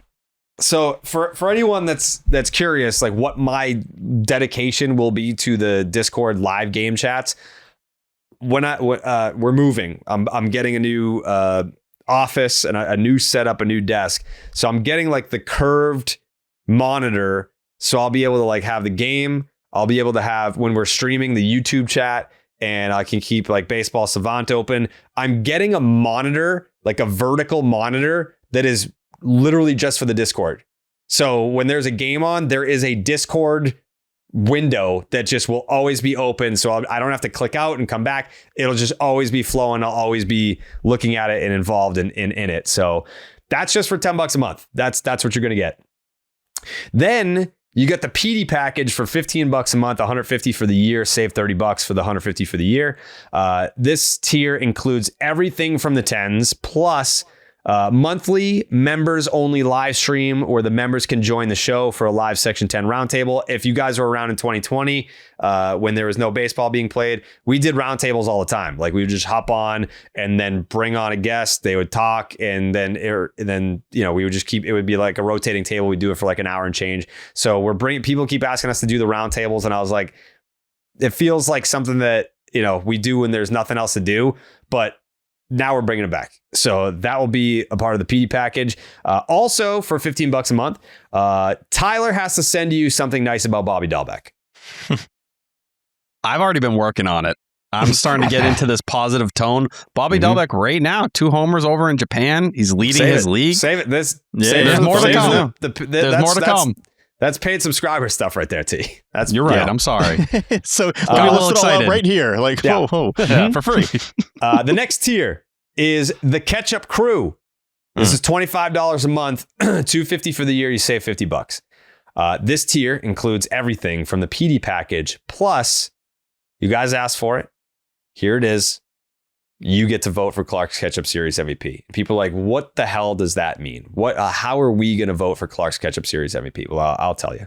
A poll that has every member of the Red Sox roster on it, plus an option for other, since there will be times where it's like, I'm voting for Wally, or I'm voting for the other team for being dumb, or I'm voting for Lou Merloni because he predicted that Ceddanne Rafaela was going to hit that walk-off home run, and then he did. So there will be every member of the roster plus an other option.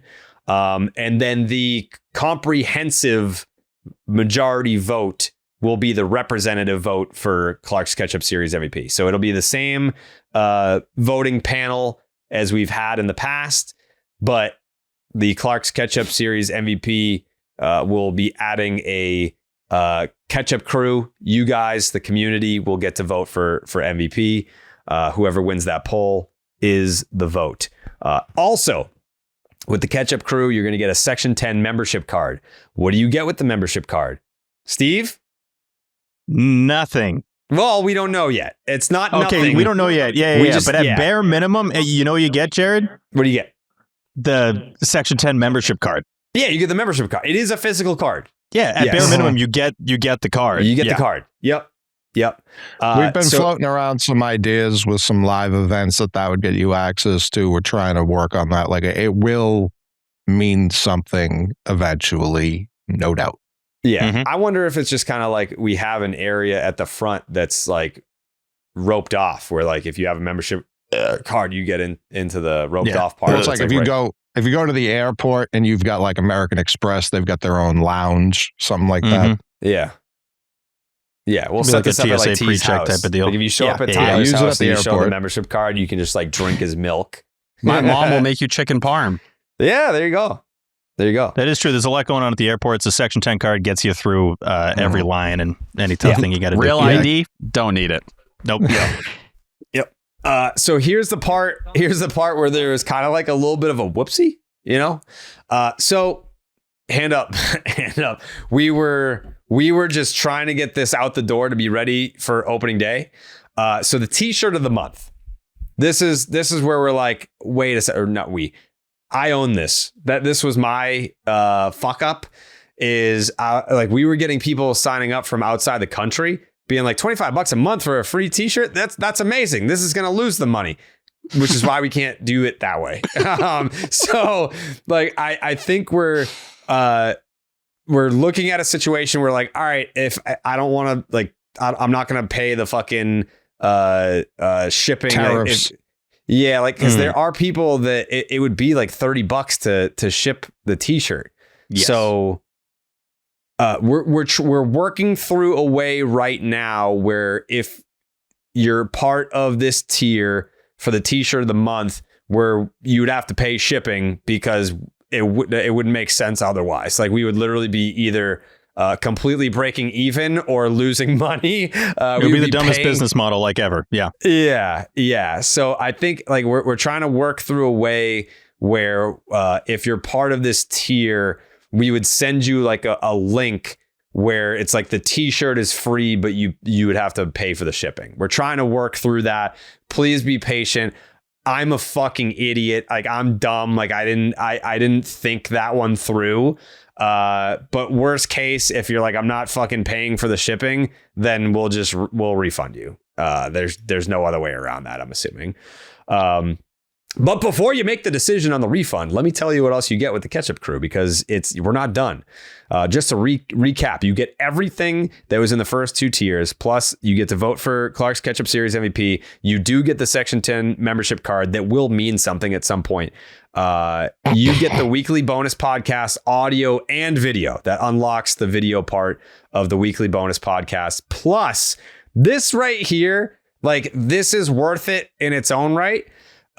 You get bi-weekly episodes of Down on the Farm with the McMahon and Tyler Milliken featuring a Red Sox prospect related guest, whether it's a Red Sox prospect themselves, whether it's someone that covers Red Sox prospects.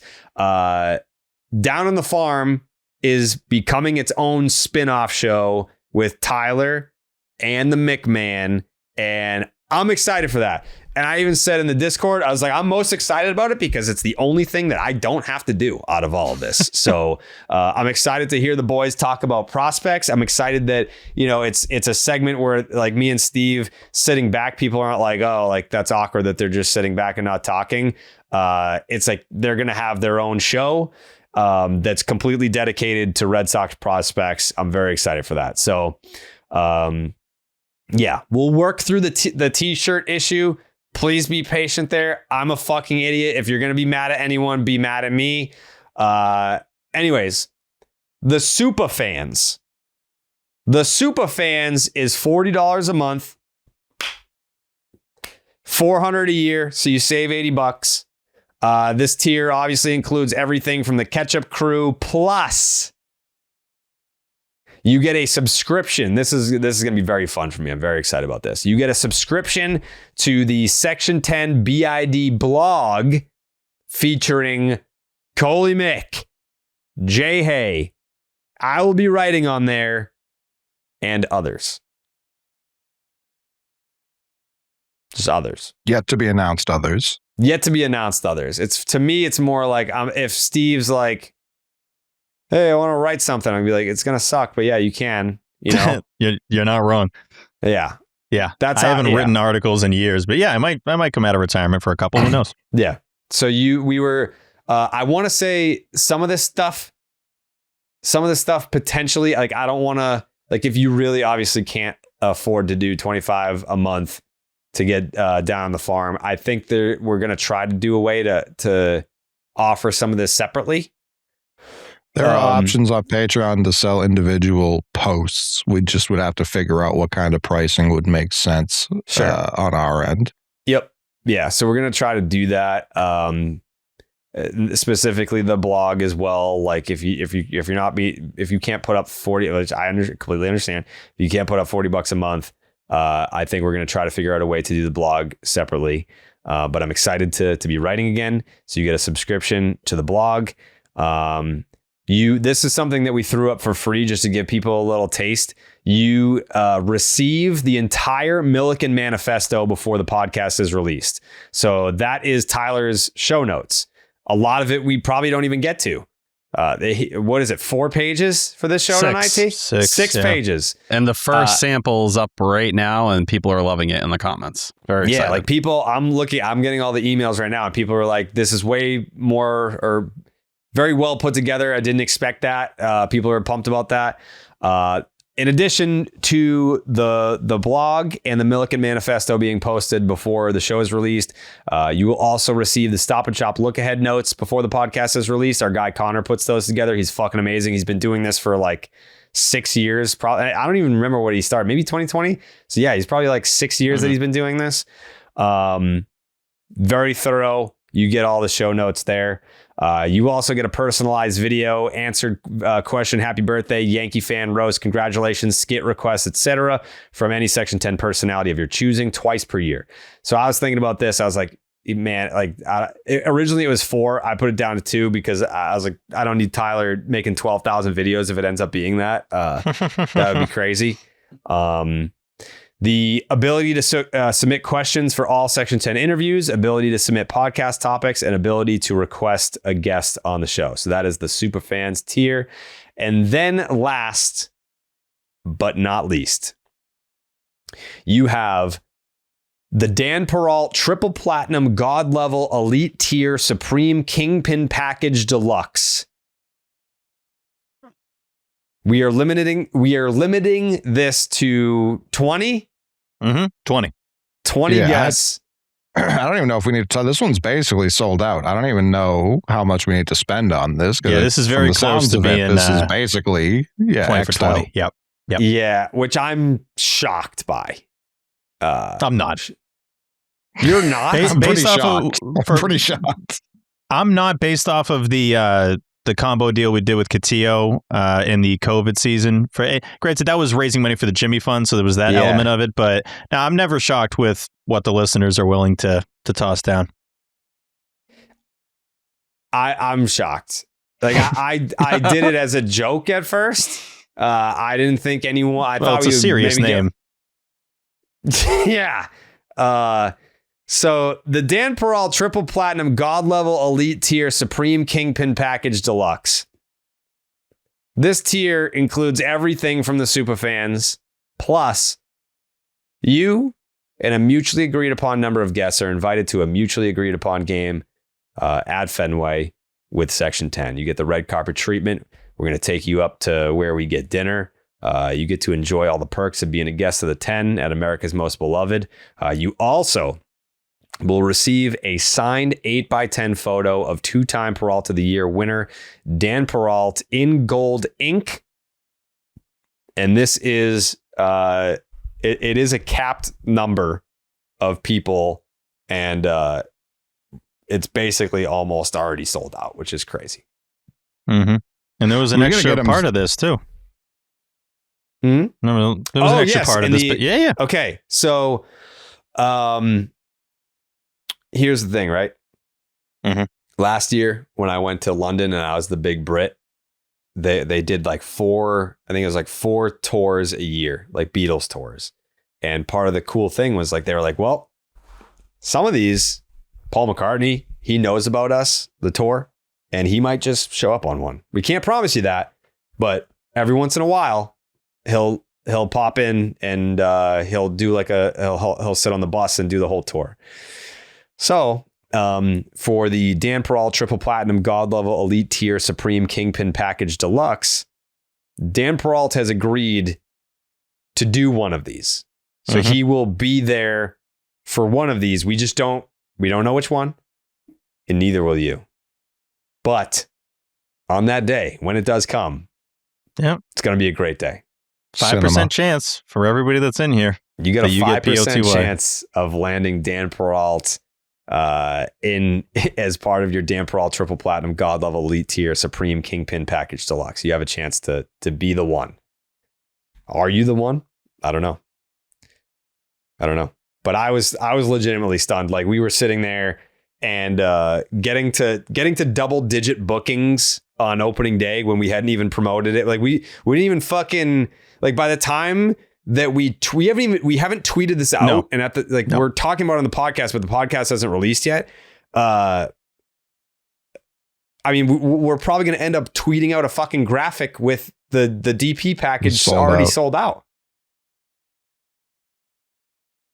We are at 910 active members of the Section 10 Patreon.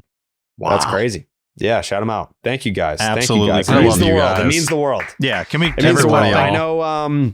Can you hit the I know that some people had hoped for no sponsorship and this and that, but at the end of the day, I can't even tell you the number of phone calls that I've been on where people were like, you gotta cut people.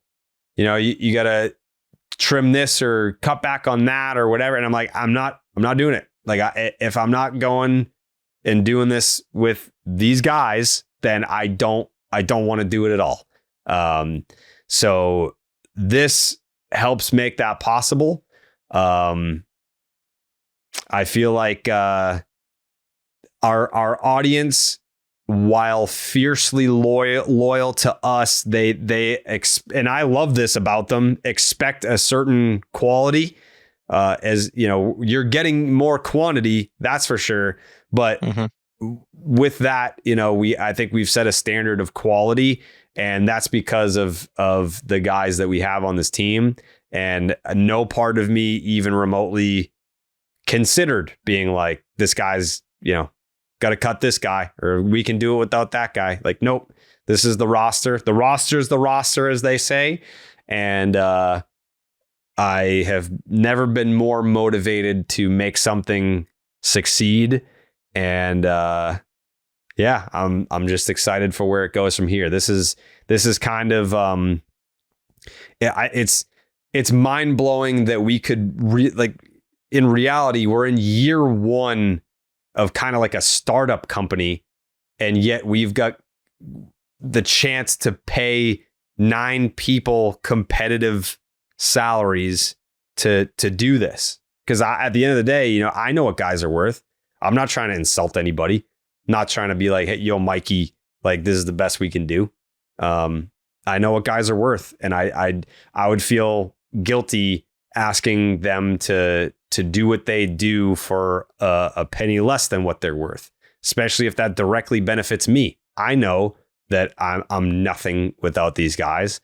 So that was what motivated me to make some semblance of the beginning of a company to happen. So thank you to everyone who has supported, to the sponsors, to the listeners, and now to the Patreon subscribers. Those guys and girls and gays, they are one of the pillars of how we're going to be able to do this moving forward. And trust me when I tell you, I think that's another thing too. And I think a lot of guys around here would agree. Say we did sign 3-year extensions.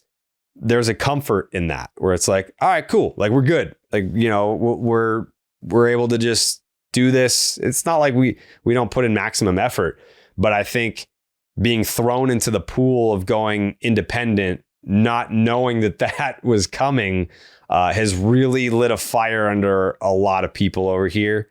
And I think it shows with how much extra content that you're getting with the Patreon. I would like to double down. I know it sounds ridiculous. Who wouldn't want to talk about their favorite sports team for a living? I understand how privileged we are and how lucky we are to be able to do this. I'm just saying it's a lot of work, and it's very time consuming to do it. A, for 10 years, and B, to do it with the quality that our guys are able to do it. So with your support, we're going to be able to take this thing to the next level. I've never been more motivated to grow this and to make the listeners proud to be, fans of the show, and to for the ones that wear the merch to wear it across their chest like that. That's what I'm going to be most proud of at the end of this year when we're able to pull this off. So thank you guys. 100%. Can we hit the claps?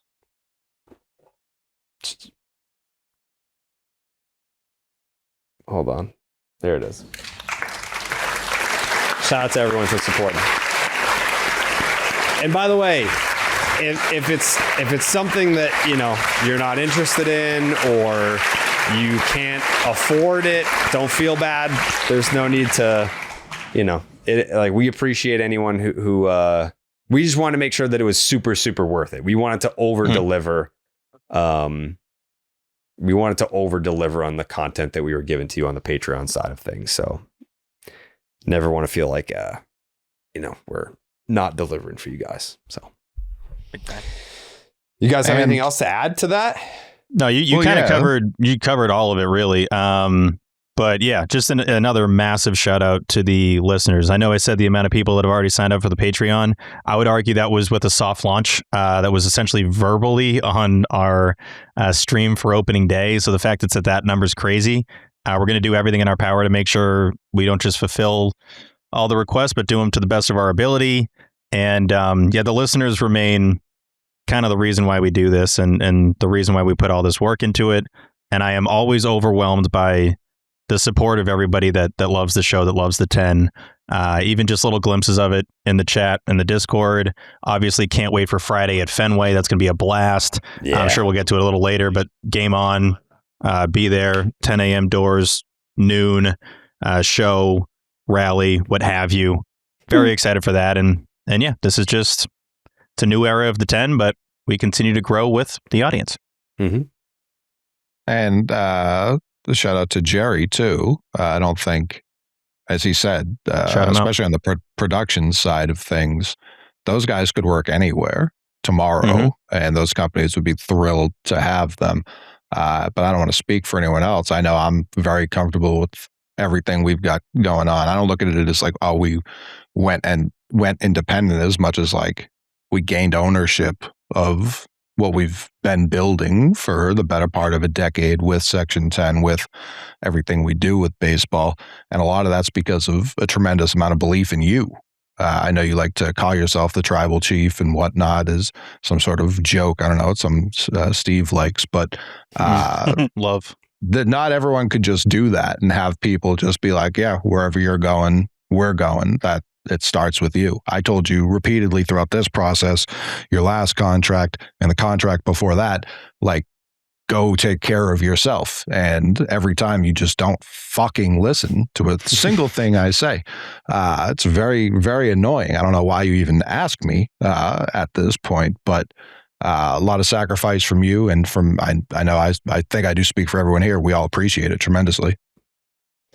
Yeah, I mean, at the end of the day, I've said it before. I ain't shit without you guys. I mean, I've been doing this. This is my 20th year in some form of, I guess, covering the Red Sox, but it's never been bigger than it is right now. You were like governor of New Hampshire or some shit for the Red Sox? Governor of Massachusetts, like 2008. Yeah, Red Sox Nation, governor of Massachusetts.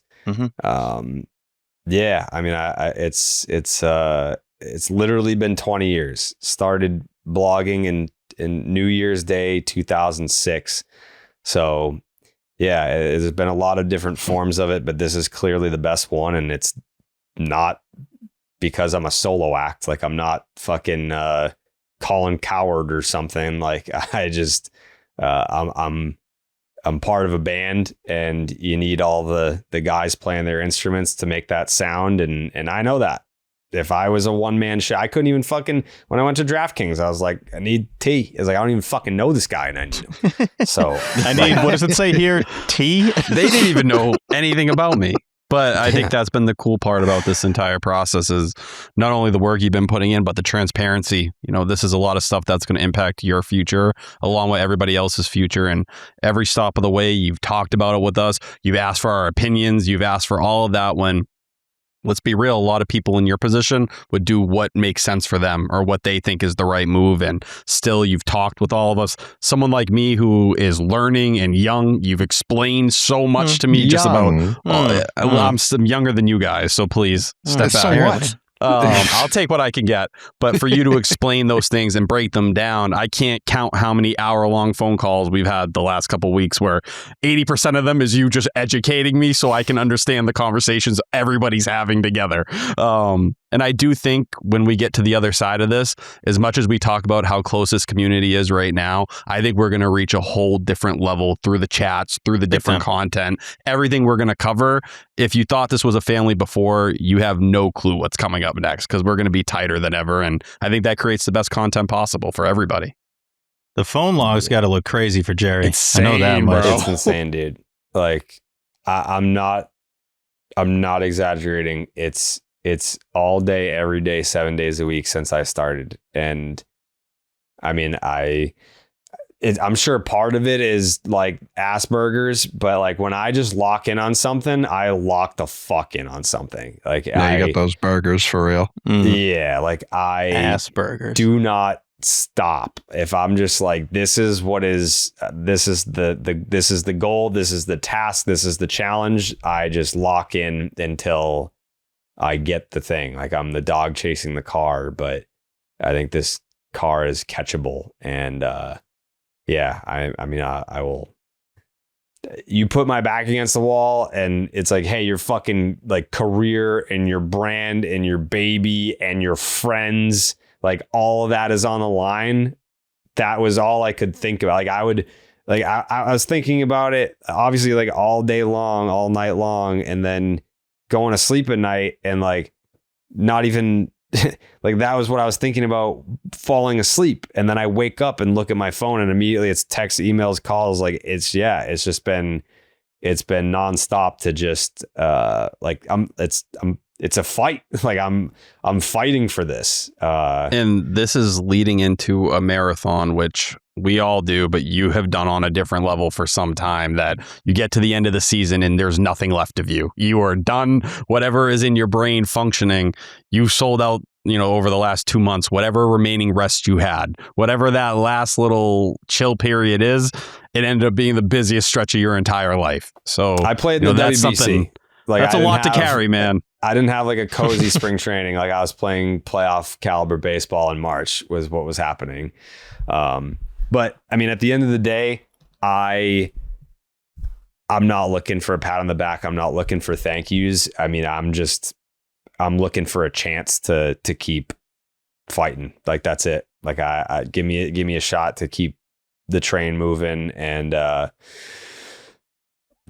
get like opportunity to keep the band together. Cause it would have fucking killed me if I was just had to call these guys and be like, yeah, we can't make it work, and I could did have just everything dashed or something. I think I would have been good. Huh? I would have just door dashed. I would have just become a driver and then I, eat people's food maybe. I mean, you probably just do your own orders.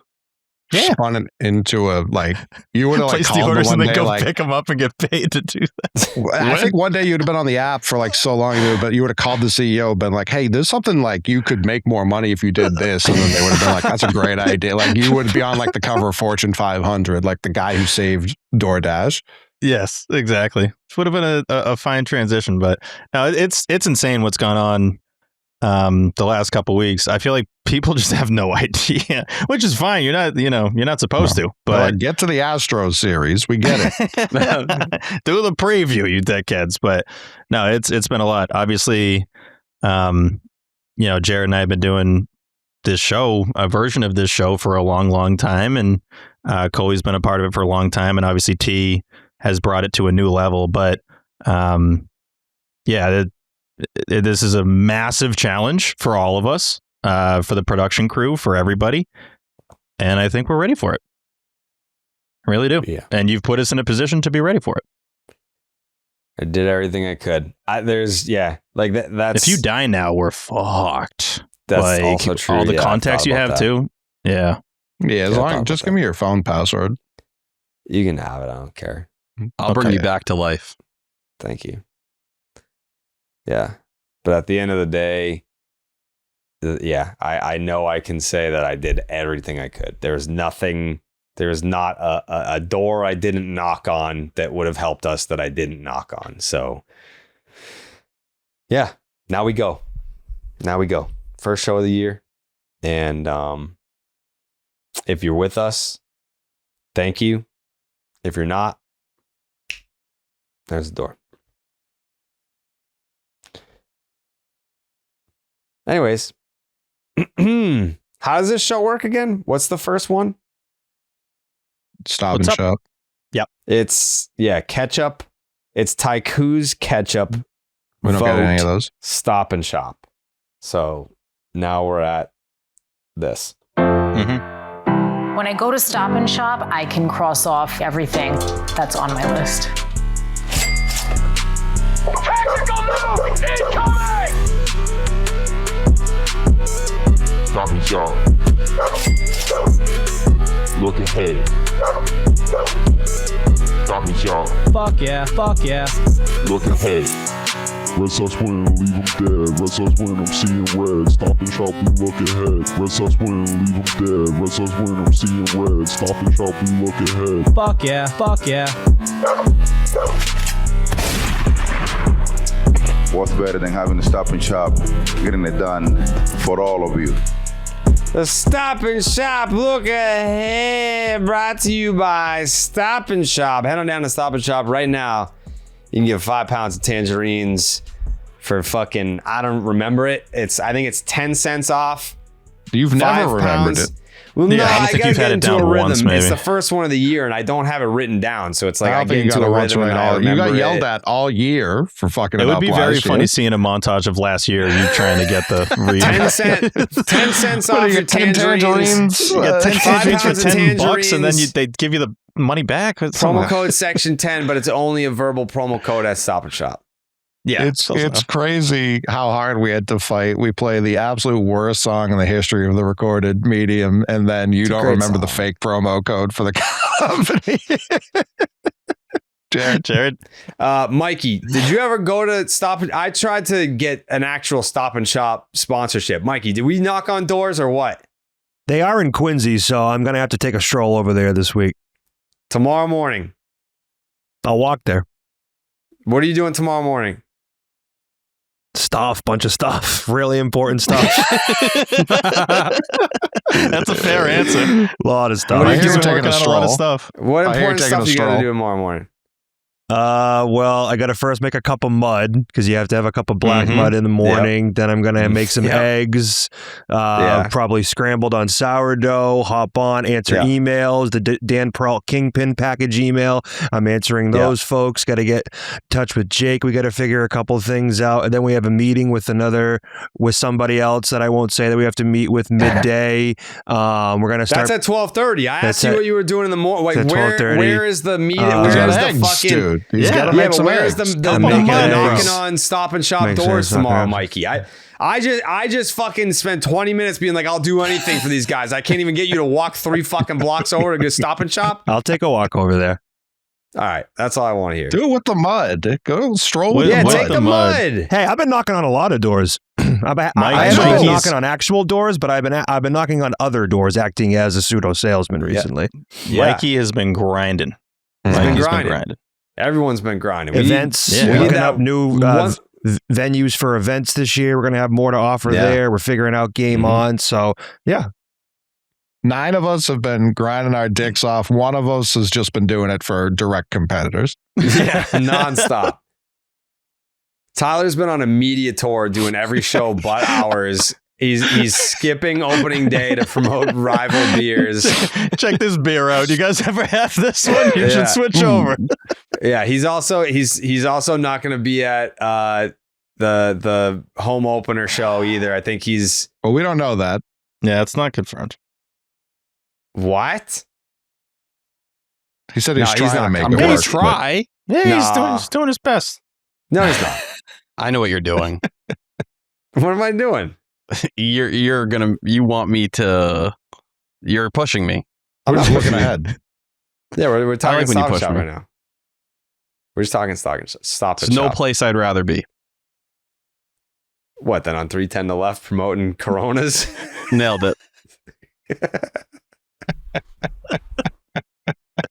If they could pull off the funniest thing ever this week, the fellas at 310 to left.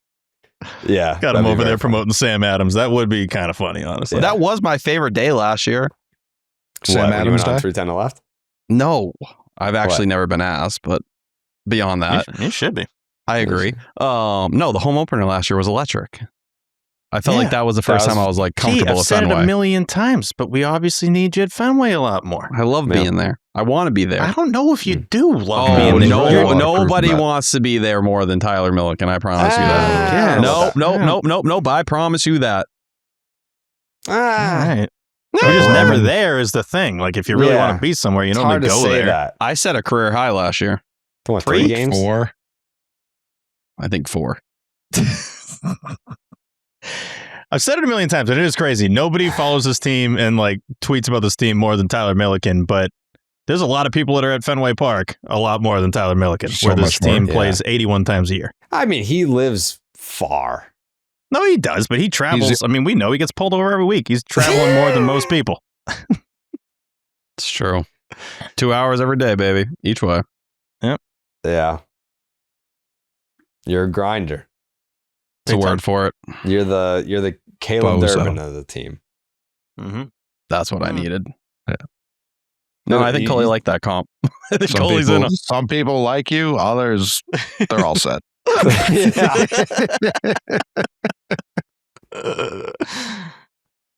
Yeah.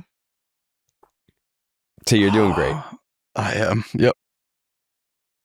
I mean, in the live chat, for whatever reason, and I don't like this. I don't like it's funny, but I don't actually like it. There's like you can pick who's your guy in the Discord. Oh yeah. When you join it, you can join like a faction of some sort. Really? And the Milliken Militia is the deepest one by far.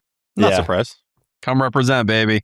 I thought it was like you're like assigned, like it's like a dodgeball team. No, you just pick. I think we got like 30 people. Mine is Jerry's Kids, which is like Jerry Lewis. Militia against the world, baby. Yeah, let me see. We may fall, we may struggle, but we get back up and we keep on fighting. Even when when nobody wants us people. Unless it it only only shows shows online. Yeah, I think it only shows people who are on.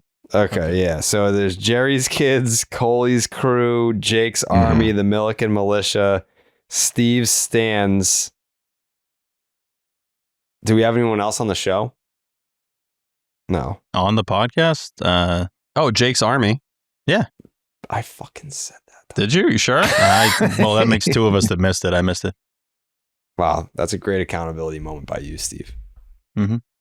You're growing. And look at the mustache. I know, that's grown too. Like, can you believe it? It's good. It's good. Mm-hmm. It's necessary. I think without it, you look very. I'm very naked without it. Can you come a little closer to me, I was going to Steve? say like this. Whatever you're about to say, we can save it. What's up, T? Can you come a little closer to me? How you doing? Yeah, it looks yeah, good. like it I'm looks, a fan. Yeah, dude. I think it looks less the closer you get. Like the farther away, it casts like a nice shadow on your face. Yeah. You know what I mean? I feel like I can see it more when you lean back. I get why people do facial hair. Like I've kind of just avoided this team, not with anything against the team. I just never thought I was going to be welcomed or really allowed in any way, shape, or form, but I am, which is nice. Jared? So obviously on the Peyton Tolley interview that we did, he confessed to using Just for Men. If you ever get to a point where it's like it's long enough, but it's not dark enough, trust me, I won't. No one here is going to judge you if you make it look darker. It's still your hair. Who gives a fuck?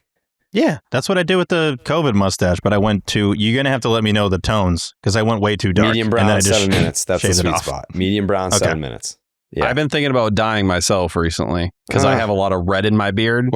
What kind of Oh, dyeing? you're talking about dyeing the hair. Okay. Oh, yeah. Oh, no, the beard. No, you never know with you.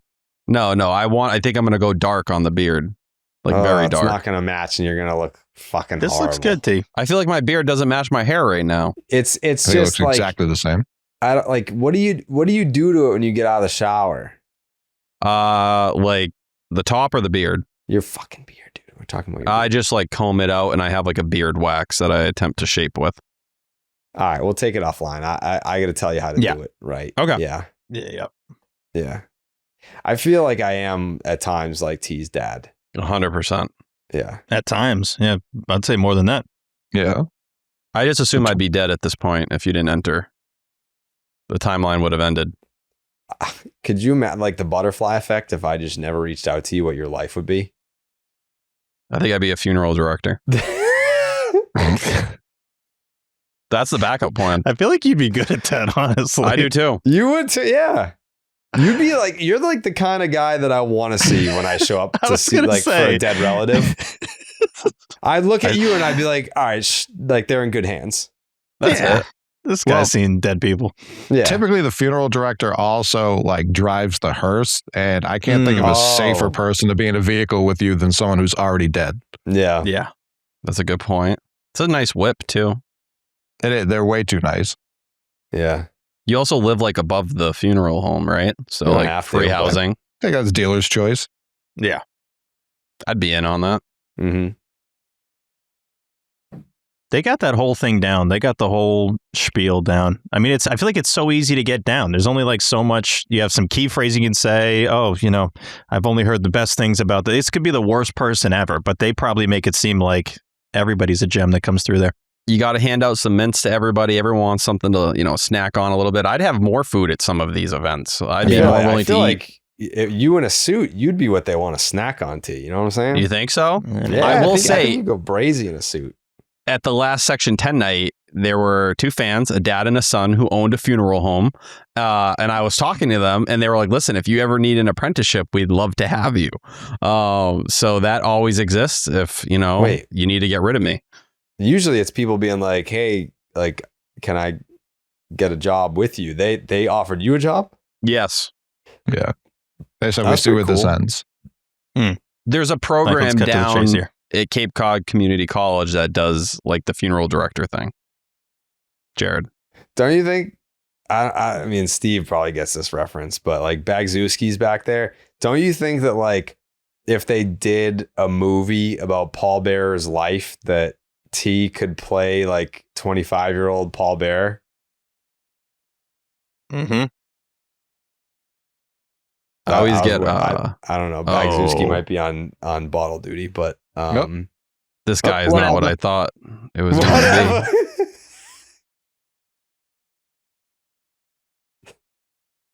This was mean.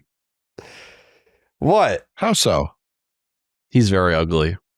Whoa. Like 3 hours and 15 minutes in, and Bagzewski gives us the best whatever. I've heard Samuel Tarley is my lookalike. Who? Oh, Big time. You know who else you look like? You look like Paul McCartney's son. Look him up. Oh, man. This is the worst day of my life. Did you look him up? This is single-handedly the ugliest person I've ever seen. Wow. I mean, that looks like you though, right? I hope not. Look him up. Really Cole, you looking him up? Nope, don't, Cole. You don't need to. Cole, you don't want to. Jeez. I'm going to wake up to tomorrow and it's just going to be tweets of this fucking dude. He looks like something like terrible happened to Chet Hanks. Like that. He looks like the rat from Kim Possible got turned into a human. He's a little bit like T. Who's the dude who sings, but he's got like Tourette's? You know who I'm talking about? I think he's Irish, maybe British. He has massive songs, and Tourette's might not be the correct. Thing. The 7 years dude, Louis Capaldi. Yeah, Capaldi. Yeah, I could see that. I got a little bit of that going on. Well, no, I'm saying he looks like this guy. So if you think he looks like that, then you do agree with Jared, I fear. We got to move on. I think, Sam, you do look like Game of Thrones. Jared skipped right over that because he had no idea who you're talking about. Will Middlebrooks was the first person who ever comped me to him. Never he just tweeted it at me one day. Out of nowhere? Yeah, genuinely. You look like what? It was like before I really knew him either. Damn. He's like, it's been bugging me. But I gotta let you know, you look like this guy. He's a handsome fella. You not only do you look like him, like you act like, have you watched Game of Thrones? Probably not. No. Yeah, no, because he kind of like fails upward too. Like he just stumbles through life. But like good kid, you know what I mean? You want him on your side for sure. You just don't trust him with anything. He keeps a dame on his arm like you know what I mean? So like very respectable young man. Family fucking hated him. We know that about you too. Yep. Like it's kind of the same picture. I do fear. What was this segment about again? How do we get here? The Stop and Shop look. Ranger Suarez. That's a great question, T. Ranger Suarez versus Lance McCullers in game 1. I don't like him. We don't get along. No. I forget what it was about. We don't get along. Yeah, we got into a beef on Twitter, I think, in like 2020. Was it about was it about Ort? No, this was about I don't even fucking remember it. Dude, like I've been around the block so many times that I got Twitter beef with 20% of the league at this point. I'm like, I can't keep track of all of it. I've been keeping my nose clean though. I believe my New Year's resolution was to stay drama free this year. It's not worked, but like I've definitely tried. And I haven't gotten in any fights with any players, I don't think. That's big. Or if it is, it's very one-sided.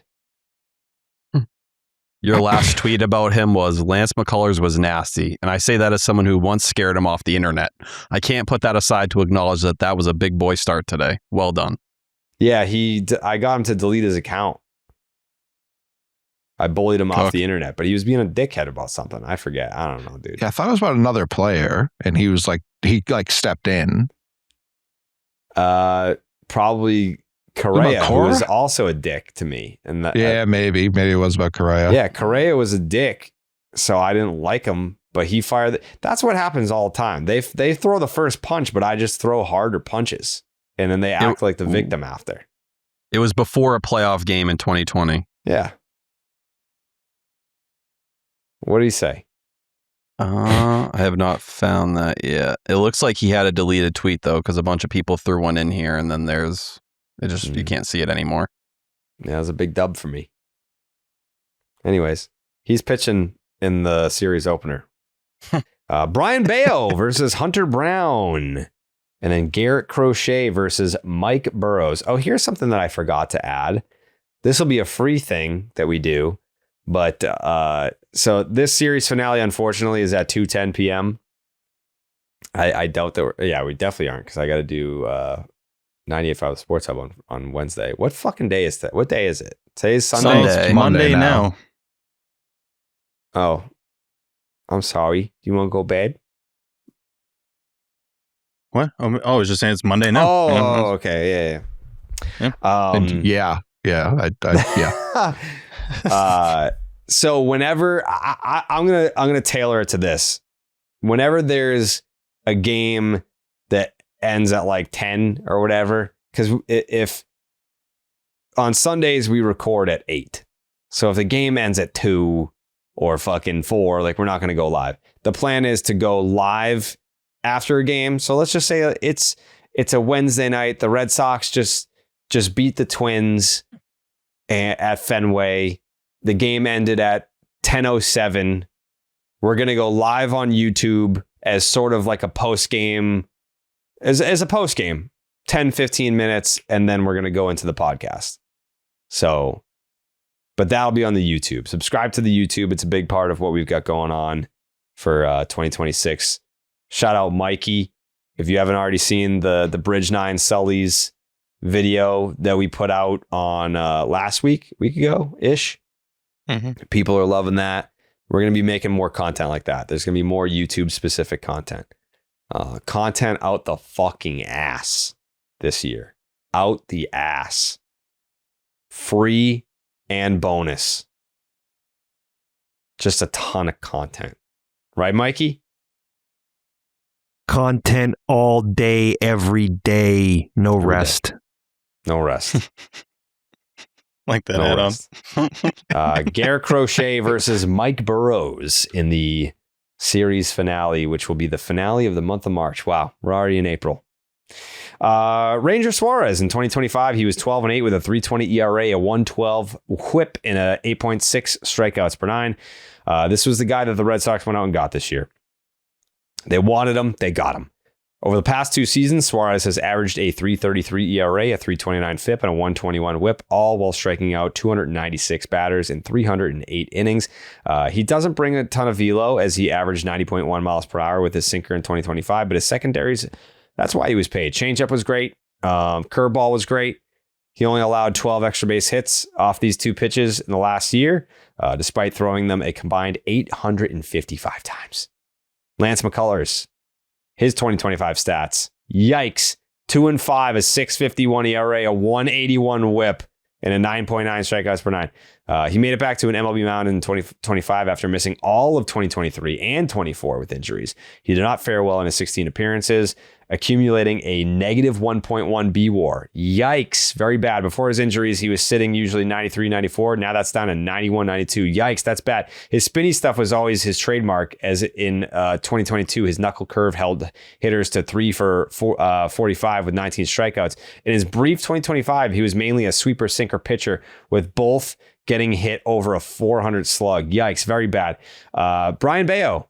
In 2025, he was 11-9 with a 3.35 ERA, a 1.24 WHIP, and a 6.7 strikeouts per nine. That's Bayo is coming off his most successful season of his career, and now has his lowest ERA, most innings pitched, the lowest, tied for the lowest FIP, lowest WHIP, lowest hits per nine, and lowest home runs per nine. The only major stat that went down is K per nine. Which, I mean, that's par for the course with him anyway. I don't really expect strikeouts for Bayo. Just give me balls on the ground. Bayo's best pitch last year was a sweeper, which held hitters to a 202 average and only allowed 6 extra base hits. With his consistent 50% ground ball rate, it's critical to have the best infield defense behind him. He's going up against Hunter Brown, who has pitched so far. 4 1/3, 4 hits, 4 walks, 9 strikeouts, did not allow a run. Got a no decision.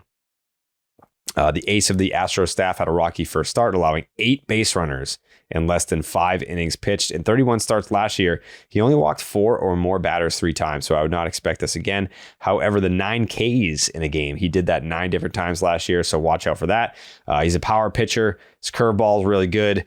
He threw his 4-seam and sinker 60% of the time last year. His 4-seam averaged 96.6 miles per hour. Garrett Crochet, 6 innings, 3 hits, 2 walks, 8 Ks, 0 earned runs. He did get the win. He's an ace. We all know that. The Red Sox are going with a 6-man rotation to start the season, giving Crochet some extra rest the first few times through. Of the 80 pitches that Crochet threw on opening day, only 10 were not fastballs. He threw 8 sweepers, 2 changeups. The only extra base hit that he allowed was off of the sweeper. It was a double. He's going up against Mike Burrows, who went 5 2/3, 9 hits, 2 walks, 6 Ks, 5 earned, and got the L. He was with the Pirates last year, had a 3.94 ERA in 96 innings, making 19 starts and 24 appearances overall. He got smacked around by the Angels of all teams, getting 5 runs behind him, 2 home runs. Mike Trout, the revenge tour, it rolls on. He's got some solid velo, 95.5 miles per hour, 40% usage in 2025, but in his first game this year, the 4-seamer was his number 3 pitch, and he only threw it 19% of the time. His slider was at 30%, changeup 28%. Changeup was very, very good last year, 147 batting average against, with a 43% whiff rate. So that, again, is Ranger Suarez versus Lance McCullers. That is Brian Bayo versus Hunter Brown, and Garrett Crochet versus Mike Burrows. Prediction time, the McMahon. I fear in this early season we are like, the season really, really hit me in the face. Not to promote one of T's other shows, but Pod on Lansdowne posting the "Welcome Back to 500" meme. I feel like we're going to be seeing that a lot in April, so I'm going to go 2-1 Sox. Okay, Steven?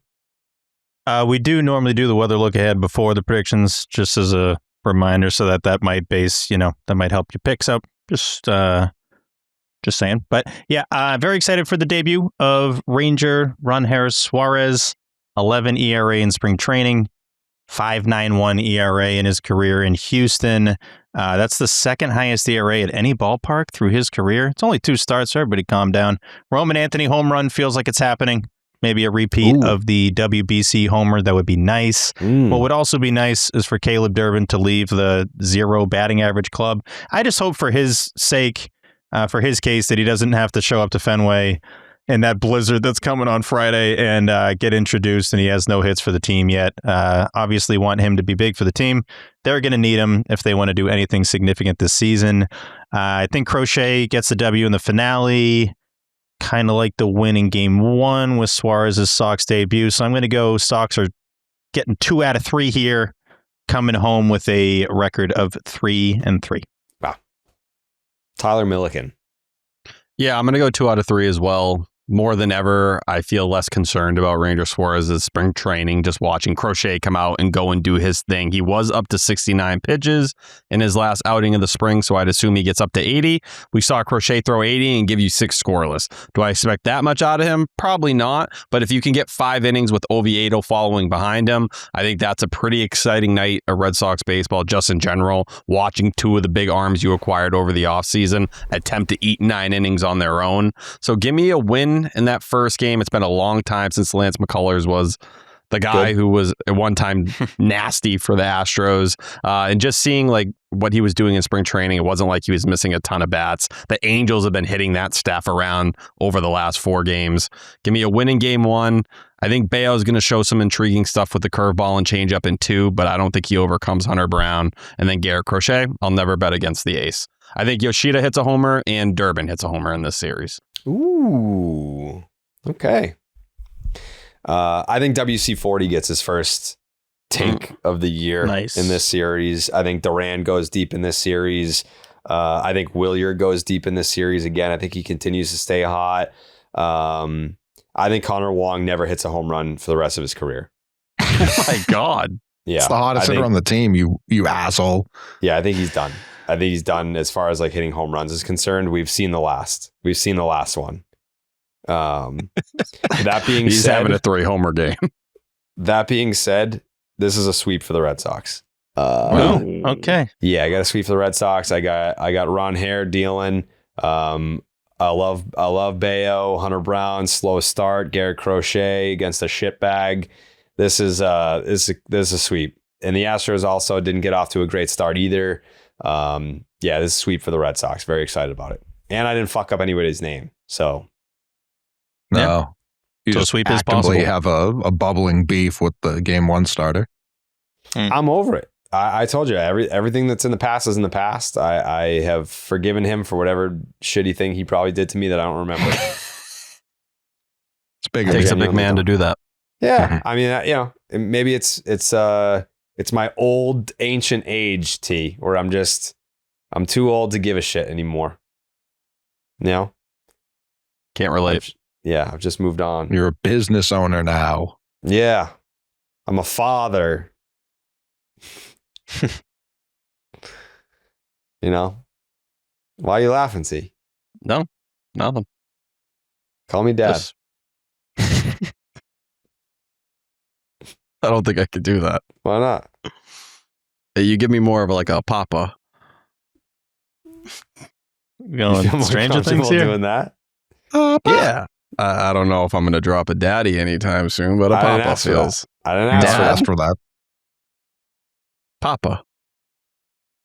That makes you sound like you're like a toddler, though. Like a grown man can say dad, But to another grown man? That's usually how that works. Yeah. An adult son. Yeah. I won't lie. I never had my dad died before I became a man. So do you still call your dad when you're a grown man? No, you only had your dad die before you became a man. That's true. That's correct. Yeah. Are you asking me if I call my dad dad? Yeah. Or do you call him by his first name? No, hell no. I call him dad. Steve? Dad. Yeah. Interesting.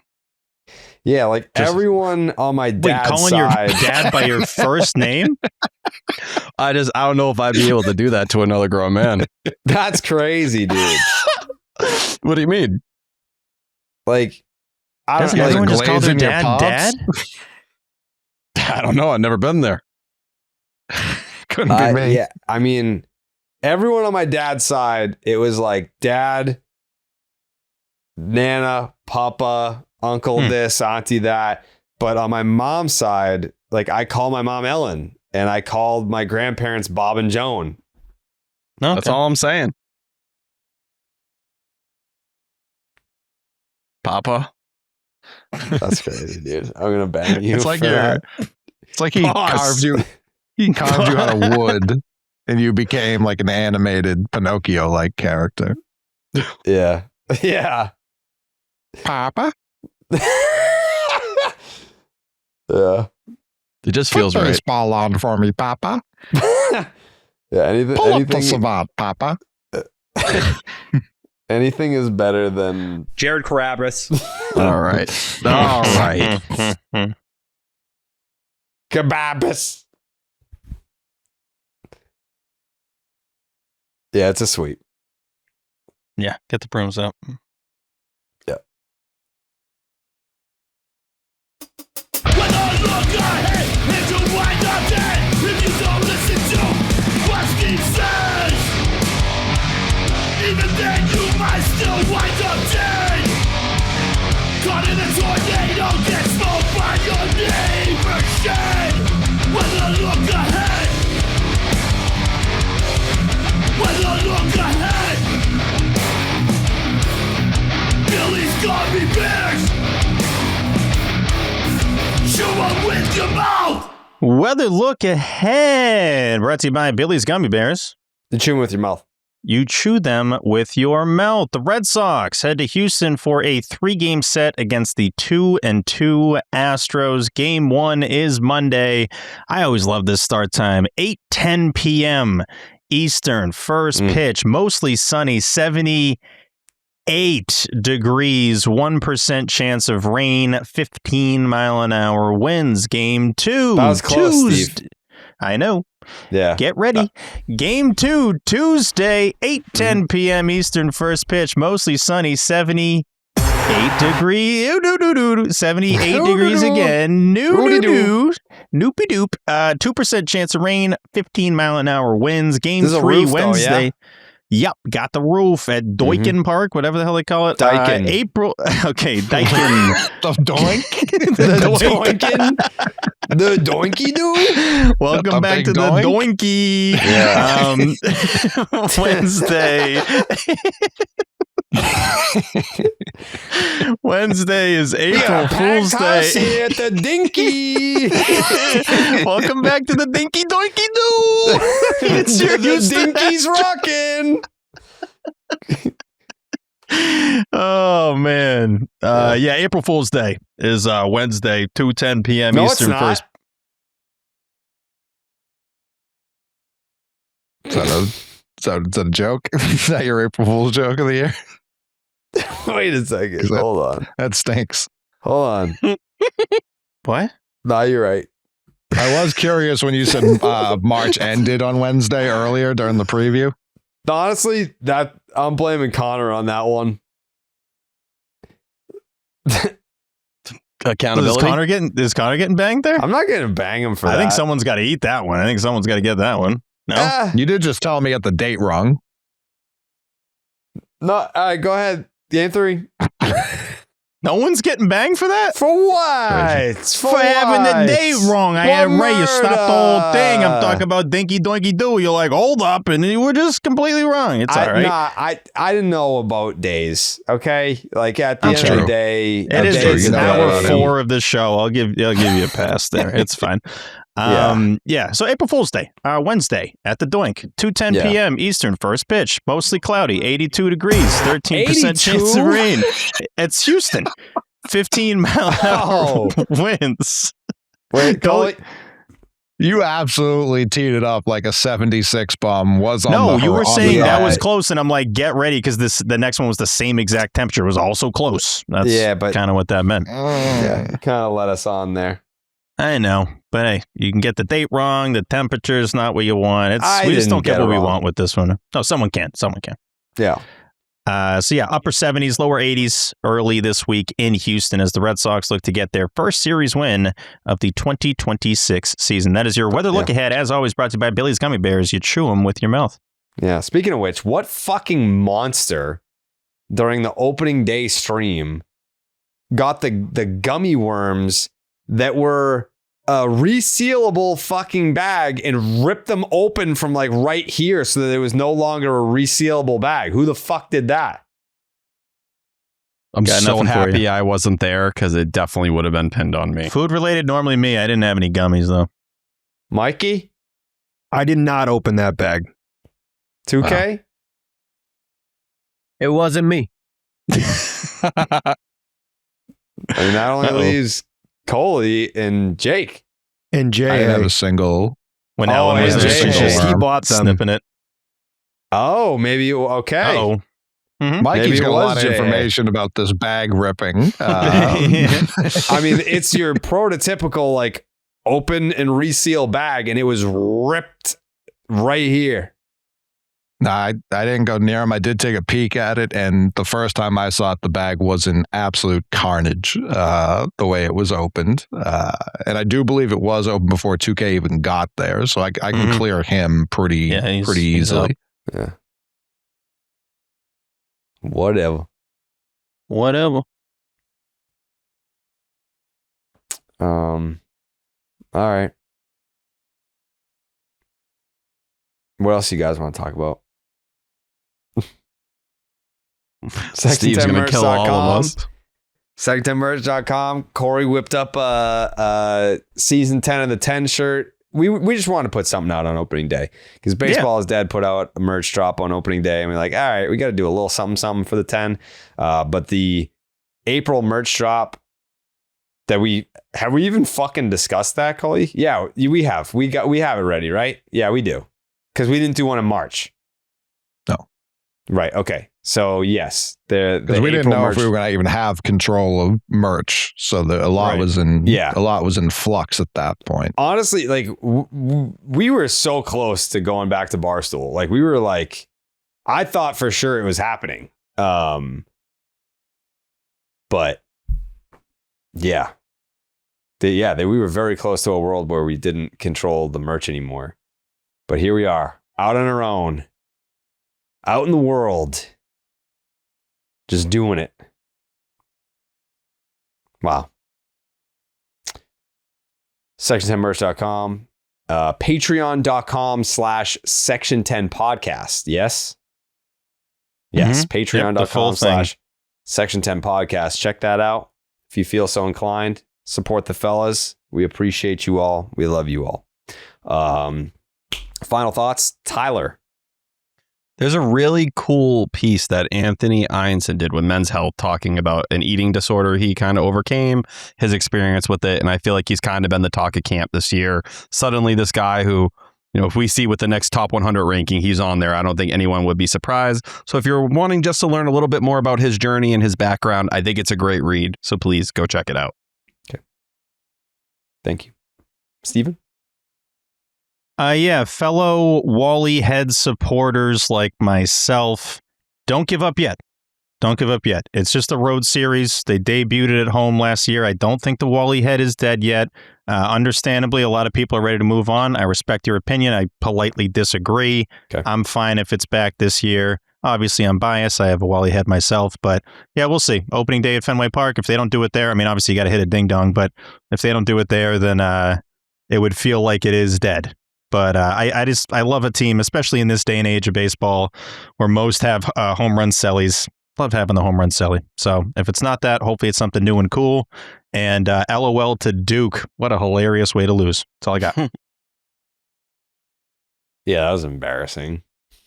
You saw it. Yeah. Yeah, that shit tickles me. That's the shit I like when I'm watching sports. What do you like when you're watching sports? Duke. Getting tickled? You know what I mean? Mm-hmm. Yeah, you said that a lot. Mm-hmm. Yeah. Coley, final thoughts? No. Okay. I respect a good decline. I love it. It's got a little Bryn in it. I like it. Yeah. But yeah, a lot of updates for everyone on the show. Am I forgetting anything, Steven? I don't think so. Oh, you did say you had that hour speech you wanted to read? Yeah. Yeah. Yeah, I did say that. The great game of baseball all began back in. I did want to say that the Game Time app gives fans the advantage with constant innovation. It's how you unlock amazing tickets and experiences in just a few taps. Dead simple to use. The Game Time guarantee means that you get 100% authentic tickets on time at the best price. No surprises. Fees are included in the price that you see. What you see is what you pay, period. By the way, you should check out the Game Time app for opening day tickets because we're doing our live show. I'll be at Game On before the game. What time are we getting there? Doors open at 10, show at noon. Okay, so be sure to get your tickets for opening day on the Game Time app, and then we'll see you at the live show before that. It'll be make a whole day out of it. Save even more when you choose a section. You let Game Time choose the seats for you. Know your total upfront with no surprise fees at checkout. Snag a new ticket deal before anyone finds out by following your favorite teams in the Game Time app to receive alerts. Get a panoramic view from your seat in the app before you buy. The lowest price guarantee or Game Time will credit you 110% of the difference. Your purchase is covered with the most flexible customer service policy in the ticketing industry today. Take the guesswork out of buying MLB tickets with Game Time. Download the Game Time app, create an account, use the promo code SECTION10 for $20 off your first purchase. Terms apply. Again, create an account, use the promo code SECTION10, SECTION10 for $20 off. Download the Game Time app today. Steven, what time is it? Game time? No, it's time to end the show. Like it's 4 hours. Like, come on. I think people are going to see this and be like, this is a glitch. Like they like included parts that they didn't realize like got in there. Yeah, they might think that like the pre-show talk is all in here. Yeah, it's not. This is the show. So. All right. I guess we gotta go. I guess we got to go. Gotta go. Okay. I gotta bring my animations back. They're gone. Yeah. We'll figure that out. All right. We'll see you, what, Wednesday? No, we'll see you Tuesday night for Just the Nuts, the return. What time, Coley? 7:40? Yeah. 7:40 Nuts. Yep. See you Tuesday night for Just the Nuts. You never know. You never know who's going to drop by. You never know. Buenas noches, amigos.